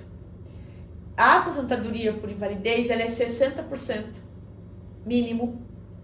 Então, se a pessoa tem até 20 anos de contribuição, ela tem 60%. Veja, ela tem reduzido 40% dessa média. Uau. E depois mais 2% a cada ano que ultrapassar 20%. Só que, por vezes, a pessoa sequer tem 20%. Então, a maioria das aposentadorias por invalidez, elas não são benéficas, assim, financeiramente falando, tá? E o INSS, não sei se por conta disso, né? Não sei por conta disso, ele tem convertido alguns casos de afastamento de auxílio-doença em aposentadoria por invalidez, mesmo sem a pessoa pedir. Sim. Talvez por conta, né, que antigamente era dificílimo, hoje ficou um pouco mais acessível, digamos assim, por conta do valor. Né? Então, mas tem casos que a pessoa de fato não tem condições e ela precisa, financeiramente falando, bom ou não, ela vai ter um benefício. Sim. Então, não sei se era essa a pergunta, se eu fugi muito. Foi um pouquinho mais correu dentro. Foi boa. Esclareceu bastante coisa. Que é isso importante, além da pergunta, é o esclarecimento, né? Tá bom. Isso que é importante para nós aqui. Profissão da pessoa influencia nessa análise? Muito. Muito? Muito mesmo. É uma boa pergunta. Por exemplo, aqui eu falei, né? Até citei um pouco. Isso do seu joelho, né? Do joelho. Mas vamos falar de... E aí eu acho que vai entrar, além da profissão, vai entrar algumas questões mais, tá? Não só a profissão, mas vamos falar da profissão, exemplo aqui, para ficar melhor esclarecido aqui para quem nos assiste. Um pintor predial, ele tem um problema grave no joelho. E ele está afastado. E ele depende de para ele melhorar desse problema, ele precisa fazer uma cirurgia. Só que ele não pode fazer a cirurgia porque ele tem outros problemas de saúde. Enfim, tô aqui. É um caso até meio verídico, tá, gente? E ele não tem mais outra... A função habitual dele era essa e não vê possibilidade de exercer outra função que não é de pintor. Veja, tem tratamento?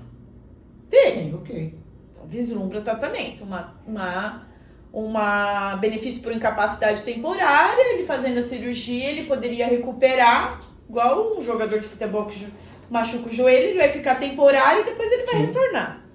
No caso dele, vai ser permanente, porque ele precisa, para ele melhorar, ele precisaria da cirurgia. E nesse caso ele não pode fazer. Só lembrando também uma outra questão, que a cirurgia também, não sei se eu vou adentrar muito, mas a cirurgia o INSS não pode obrigar ou deixar de conceder o benefício, falar, olha, porque você é obrigado, estando afastado, você tem a obrigação de fazer tratamento para ter aquilo recuperado e deixar de receber o benefício do INSS. Mas essa obrigatoriedade não é no caso de cirurgia. Tanto para cirurgia e transfusão de sangue, a lei é clara em excepcioná-la, ela é facultativa. Então a pessoa, ele não pode, você vai se recuperar, é que esse caso realmente não podia. Mas vamos supor que ele pudesse, mas eu tenho medo, eu não quero fazer cirurgia. Ele não é obrigado a fazer, tá? E aí por isso o INSS, então eu vou cortar seu benefício, você não vai fazer. Então ele não é obrigado. Então nesse caso, eu entendo que caberia a aposentadoria por invalidez. Então tá bem relacionado à profissão da pessoa ali. Sim. Total, né? Sim. Diferente, a pessoa tem um problema no joelho, vai fazer cirurgia num determinado período ali, tipo 3 meses, 4 meses ali da cirurgia, recuperação, e depois ela vai retornar pro trabalho. Ela trabalha, por exemplo, sentada. Né? A secretária, sei lá, qualquer coisa. Ela vai retornar ao trabalho normal e pronto, acabou. Perfeito. Ou nem fazendo cirurgia, eu não quero fazer cirurgia, mas você trabalha sentada, né? Aí ela também vai trabalhar normalmente. Tá. Nesses casos também possibilidade de reabilitação, idade, escolaridade, a possibilidade de reabilitação também são consideradas nesse caso? Não sei se ficou clara a pergunta. Nós estamos falando da profissão, né? Idade, escolaridade. Sim, são os outros aspectos. Os aspectos. Os aspectos, sim, sociais. Por exemplo, vamos esse mesmo caso do pintor, né? Vamos supor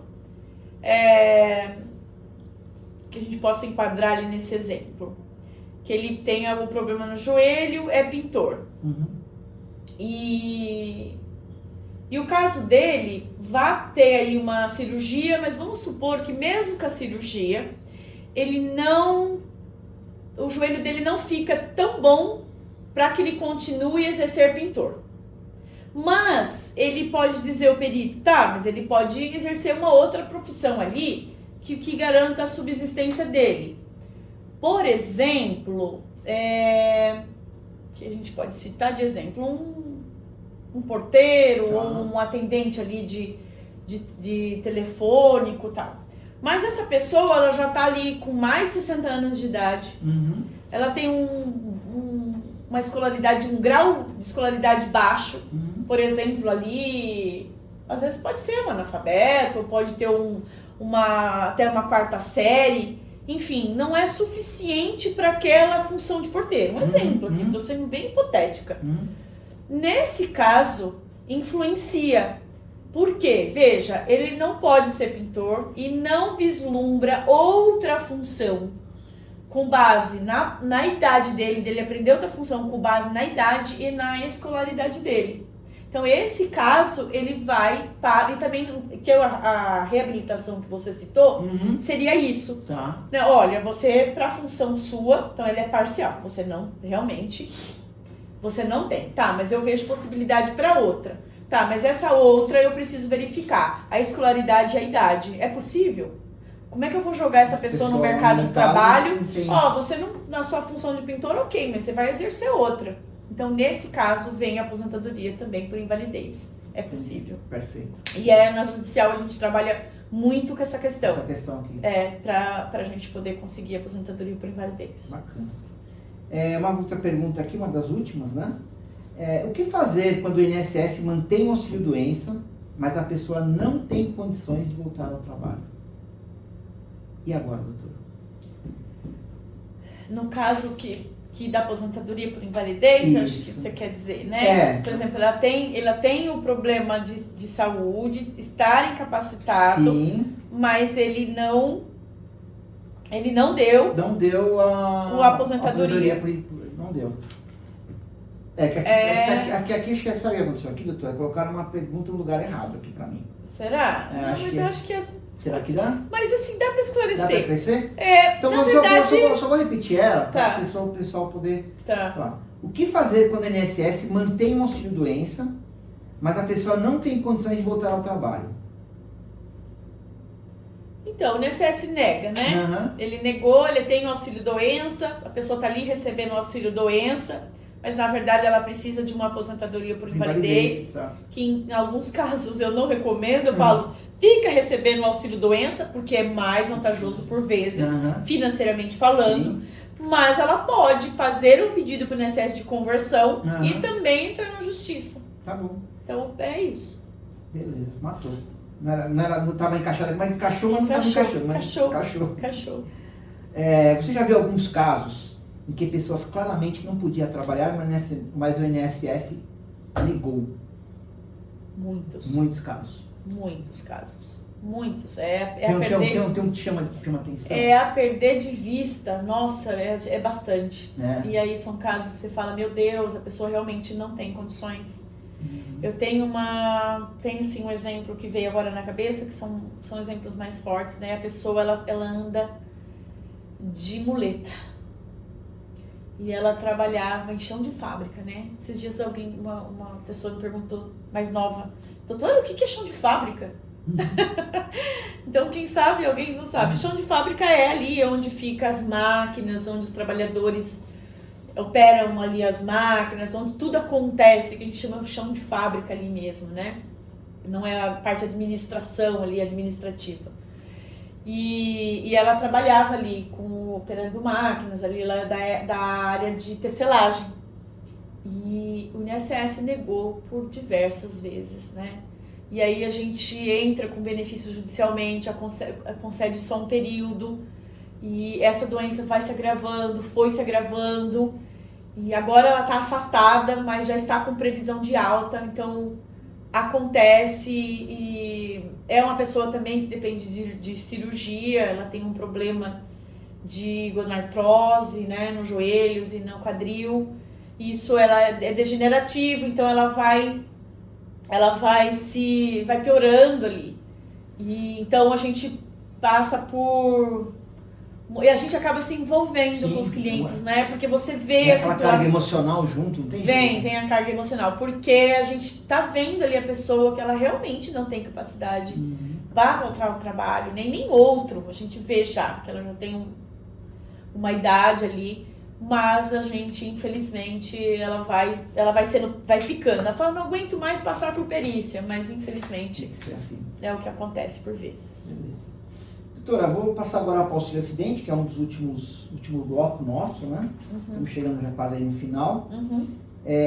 Tá tudo bem aí com as gravações, João, tá tudo certinho, então tá bom, tá aqui nosso copiloto aqui, nosso copiloto de técnico, vamos por assim.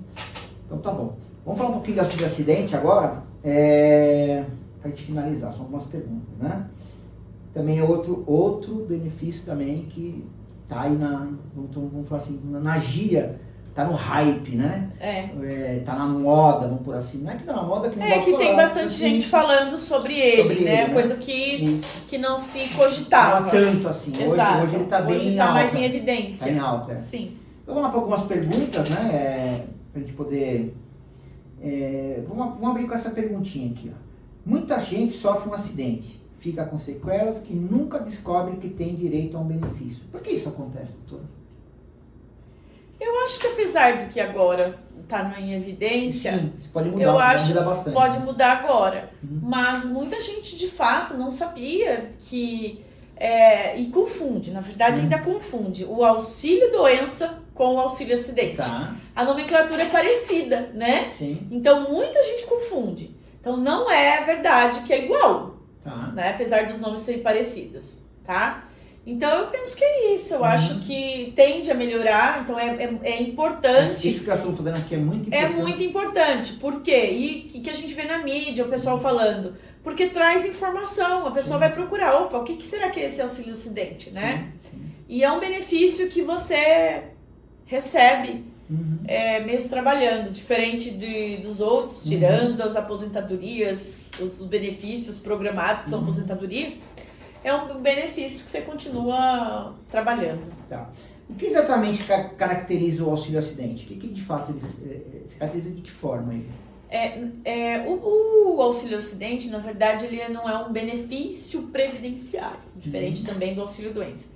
Ele tem uma característica indenizatória, né? É como o seguro obrigatório ali Sim. Então ele tem essa característica dele, ele é indenizatório, então ele vai indenizar, inclusive o valor dele é 50% do salário de benefício, tá? E o que caracteriza ele? Para ter direito, precisa ter havido um acidente, tá? E ter restado sequelas definitivas, tá? E também uma redução da sua capacidade laboral. Então aqui a gente tem 3 requisitos. Acidente, sequela definitiva e redução da capacidade laboral. Perfeito. Show de bola. Agora essa pergunta aqui é bem legal também. Essa aqui eu gostei dela. Ele se aplica apenas em acidente de trabalho, doutora? Eu adorei essa pergunta. Tá. A maioria das pessoas pensam dessa forma. Por isso que eu vi essa minha pergunta um pouco mais... Não é. Na verdade, a própria lei já está dizendo que é decorrente, então acidente decorrente de trabalho ou de qualquer natureza. Doutora, o que é qualquer natureza? Qualquer natureza. Então eu posso estar andando de bicicleta, cair, ter uma sequela definitiva, ter uma redução da capacidade laboral e ter direito ao auxílio acidente. Tem um acidente motobilístico, tem automobilístico, enfim, cair da escada, auxílio acidente. É tudo um acidente. Esses dias uma pessoa me procurou, e até um exemplo que eu citei, que ela veio nos procurar e a gente fez um planejamento da pessoa com deficiência. E ela veio nos procurar por quê? Porque, doutora Kátia, eu tive um câncer no fêmur, então eu fiz uma cirurgia bem invasiva, tive que colocar prótese, fiquei com sequelas, né? Já não consigo fazer um monte de coisa. Eu queria saber se eu tenho direito ao auxílio acidente. Então, nesse caso, não, gente. Né? Ela até achou injusto. Né? Eu não escolhi ter esse problema. E mesmo assim, qual é a diferença? A diferença é que a lei assim determina. Não é decorrente de acidente, é decorrente de um problema de saúde. Então, infelizmente, não é. Diferente, por exemplo, se a gente conseguir equiparar ali uma doença profissional e ter alguma... Enfim, é difícil. Então, a gente trabalha mesmo com o acidente de trabalho ou a questão aqui do acidente de qualquer natureza tem direito a esse benefício. É verdade que a pessoa pode continuar trabalhando e ainda assim receber? Claro! Lógico! Essa parte que é a correta. E é um benefício vitalício. Vitalício, entre aspas, porque ele cessa quando a pessoa tiver aí uma aposentadoria. Tá? Então, ela se aposentando, ela perde. Mas enquanto... Ele não soma na aposentadoria dela. ela soma sim. O salário que ela recebe soma com o salário de contribuição ali, ela está empregada, Então, ela tem um salário. No cálculo final é ainda mais benéfico porque ele entra no cálculo. Legal. Sim, ele entra no cálculo. Bacana. É muito boa essa pergunta. Né? De fato, além de você receber ele ao longo ali de todo o período que você está trabalhando, né? Ou deixou de trabalhar, porque às vezes não importa se eu estou contribuindo ou não, eu recebo ele. Ele também vai entrar no cômputo dali para fazer o cálculo da aposentadoria. Legal, bacana. Qual a diferença mais importante entre auxílio-doença e auxílio-acidente? Qual que é a diferença entre os dois? Tem alguma? Muita. Muita? O auxílio-doença, você recebe, você precisa estar afastado do trabalho, você recebe ele por um período temporário. Então a diferença auxílio-acidente, eu posso continuar trabalhando. Ela é indenizatório, é por eu ter tido essa sequela e essa redução, né? O auxílio-doença você estar incapacitado naquele momento para exercer aquela atividade. Sim. E você vai retornar para ela, Okay. né? E então, para você receber, precisa estar afastado. Entendi. E que é mais de diferença? Todas, assim, não tem, né? Ele é totalmente, apesar da nomenclatura ser parecida, elas são totalmente diferentes. As pessoas com a nomenclatura, Sim. Bastante, né? Sim. Bastante. Tá, uma pergunta bem legal, essa aqui é bem legal também, viu? Toda sequela gera direito ou precisa atingir a capacidade de trabalho? Precisa atingir. Eu falei os 3 requisitos. Sim. É muito importante. É muito importante. Porque o que acontece? E acontece com os profissionais, né? Então ele fala assim: você teve acidente. Teve sequela? Teve. Vamos entrar com o pedido. Tá, mas cadê a redução da capacidade laboral? Precisa ter havido. Eu tive um acidente, por exemplo, um exemplo aqui clássico, e foi ali há muito tempo. A pessoa, ela era marceneiro. E ela teve ali trabalhando com a máquina de serrar madeira, ela teve amputado um dedo. Esse dedo de pinça. Certo? Certo. Essa pessoa, veja, ela teve um acidente de trabalho, inclusive. Okay. Ela teve uma sequela definitiva. E ela teve uma redução também da capacidade laboral. Ela não vai mais poder trabalhar de marceneiro. Ou vai poder trabalhar até com a marcenaria, mas não da forma como ele trabalhava. Ele perdeu, né, a pinça ali. E não precisa ser só esse dedo. Então, na verdade, quem vai trazer essa redução normalmente é uma perícia médica. Normalmente não. O auxílio-acidente também precisa. Acho que todos os benefícios que a gente falou hoje tem que ter a perícia. Tem uma perícia médica. Perfeito. Tá? E essa não é diferente. Então, essa também vai ter uma perícia médica comprovando a sequela definitiva, porque essa aqui é visível. Mas tem sequelas definitivas que às vezes não são visíveis. E aí a redução da capacidade. Então, tem que existir. Perfeito. Vamos supor, teve, mas ele continuou fazendo a mesma coisa. Nossa, cadê aquele? Não teve essa redução. Entendi. Não consigo visualizar um exemplo. Mas existe casos. Sim. Perfeito. Vamos lá, uma pergunta para provocar você aqui agora. Vamos provocar a doutora agora. Tá. Você já teve algum caso que a pessoa tinha direito e nunca pediu? Pediu tardiamente. Perfeito. Pediu graças à minha pessoa, digamos assim. Pediu tardiamente. Já tive. Explica para nós um pouquinho dessa história. Já tive. Uma judiação, na verdade. Uma judiação não por agora, mas porque ele deixou de receber e podia ter recebido há mais tempo. Tá. Essa pessoa, ele se acidentou de moto num final de semana. E não estava trabalhando. Não estava trabalhando. Tá. Não precisa estar. É um acidente, né? Só provocando. Tá bom. E aí ele foi grave esse acidente, ele ficou internado por mais de um mês, eu acho, se não fala a memória. E depois ele ficou ainda acamado por outros tantos meses, porque teve inúmeras fraturas, né? E ficou afastado, recebendo auxílio-doença. E aí ele se recuperou, né? As fraturas dele se consolidaram, só que ele ficou com uma sequela no membro inferior, no pé e perna ali.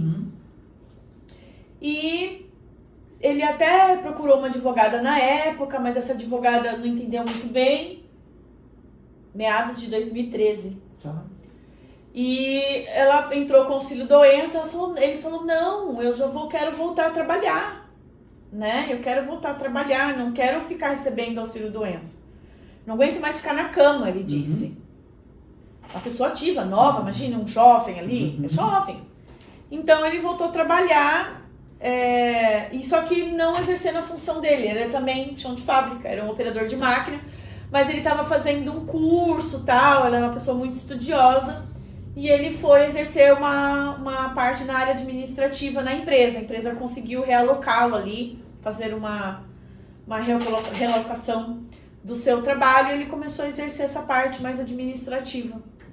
E tudo bem, só que ele não podia mais exercer aquela função. Ele teve uma redução da sua capacidade laboral ali. Ele teve que sair daquela função. Sim. E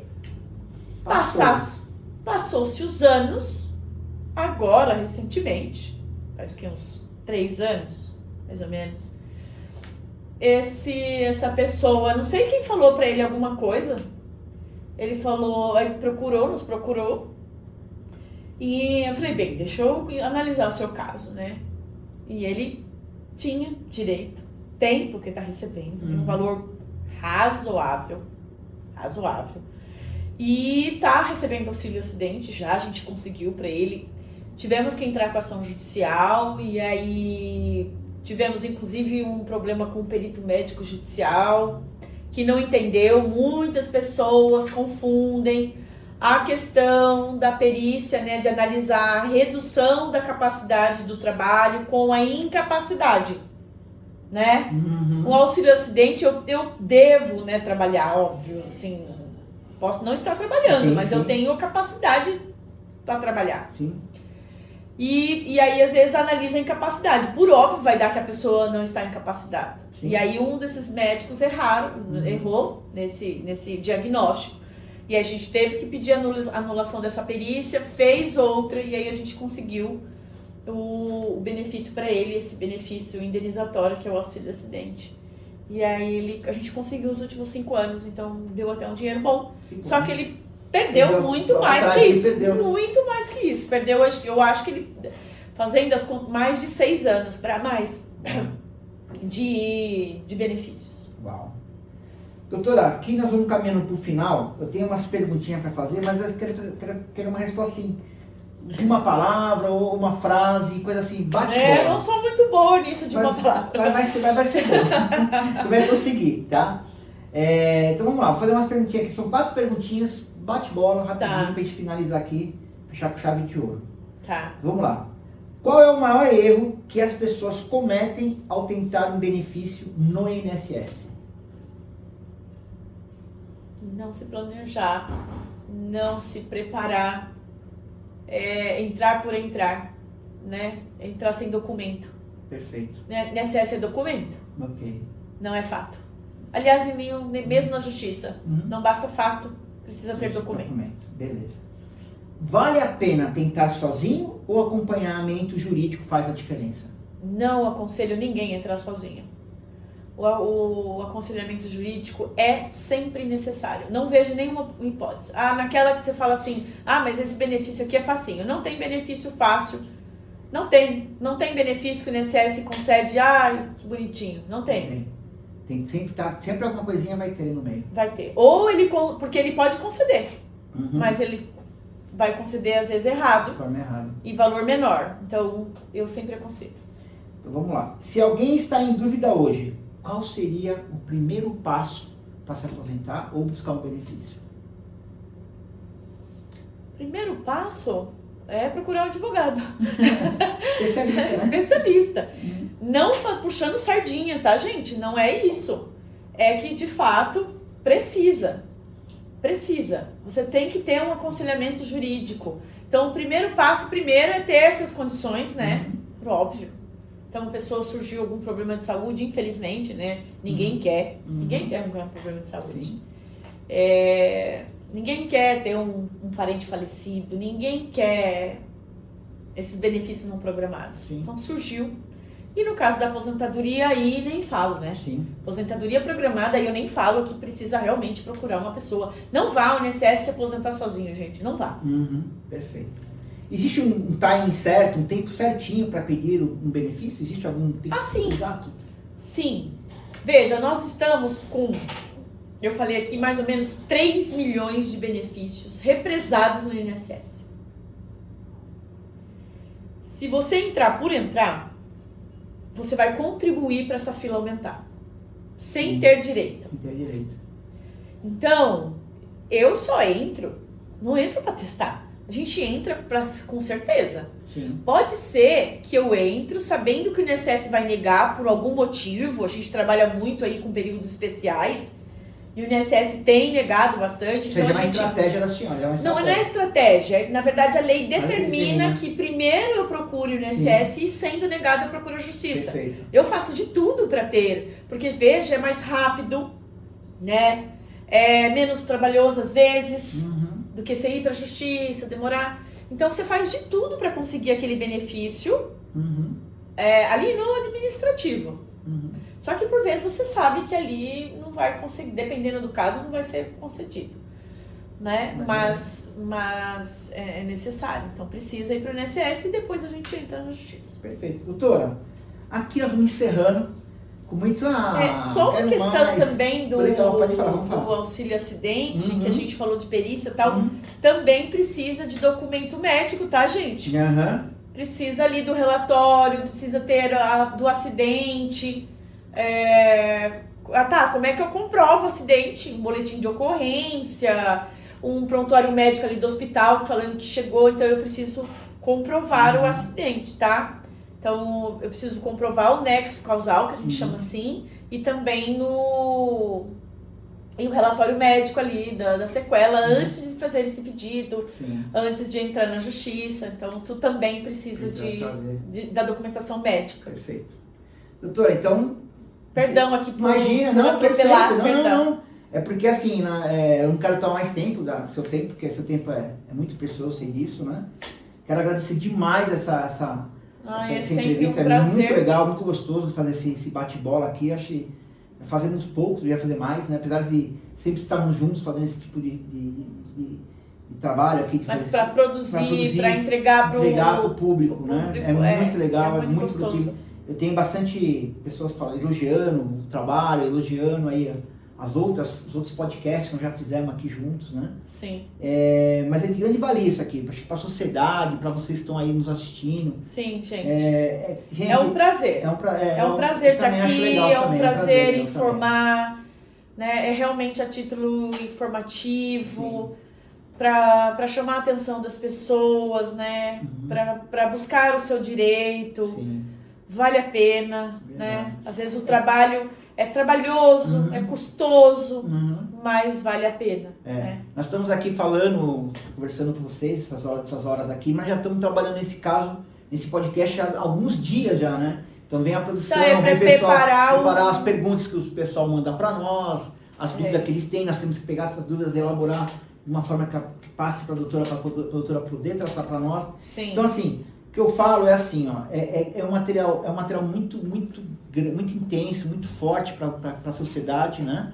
Então, se isso não serviu para você, mas às vezes tem um parente, um amigo que sirva algo que nós falamos aqui para vocês, então passe para eles, que é muito importante isso. É um direito que as pessoas têm para buscar, às vezes ela não sabe que tem esse direito, né? Já damos vários exemplos que a pessoa não tem direito. E a gente tem que passar isso para frente, né? Para as pessoas cada vez mais ter essa condição de buscar os seus direitos, né? E a doutora usa uma frase bem assim, há muito tempo que eu escuto ela falar, é que o direito não socorre quem dorme. Então, é isso que eu falo pra vocês, gente. Então, vão para cima, vão buscar os seus direitos, tá? Procure um advogado, um especialista na área, leve o seu caso para ele, porque nem tudo está perdido, gente. Se nós somos trabalhadores e contribuímos com o INSS, alguma Tem coisa... que exigir o Tem direito. que exigir o direito. Não é, eles não fazem um favor para nós, não é um favor para nós, não é nada. É um negócio que a gente tem... Não, é um direito É um seu, direito, não é favor, não é direito. favor, é um direito do cidadão, tá Sim. bom? Do cidadão não, mas do... Do cidadão. Cidadão, sim. Cidadão, segurado, Segurado, sim. porque essa palavra que era segurado, tá Isso. bom? Doutora, obrigado mais uma vez. Eu que agradeço. Vamos deixar aqui as redes sociais da doutora Kátia aqui para vocês seguirem no Instagram, no Facebook, no TikTok, no YouTube. Vai estar tudo aqui disponível para vocês aqui na tela, tá bom? Doutora, mais uma vez, obrigado. Nos acompanhe. Nos acompanhe, nos siga a doutora. Isso. Que vem bastante conteúdo bom pela frente aí para sanar dúvidas e tirar bastante pessoas aí de às vezes uma possibilidade de vida ou tirar Uma qualidade de vida melhorar. melhor. Sim. Tá bom? Obrigado, doutora, mais uma vez. Eu Tudo que de bom pra agradeço. você, tá Eu bom? que agradeço. É sempre um prazer. Valeu.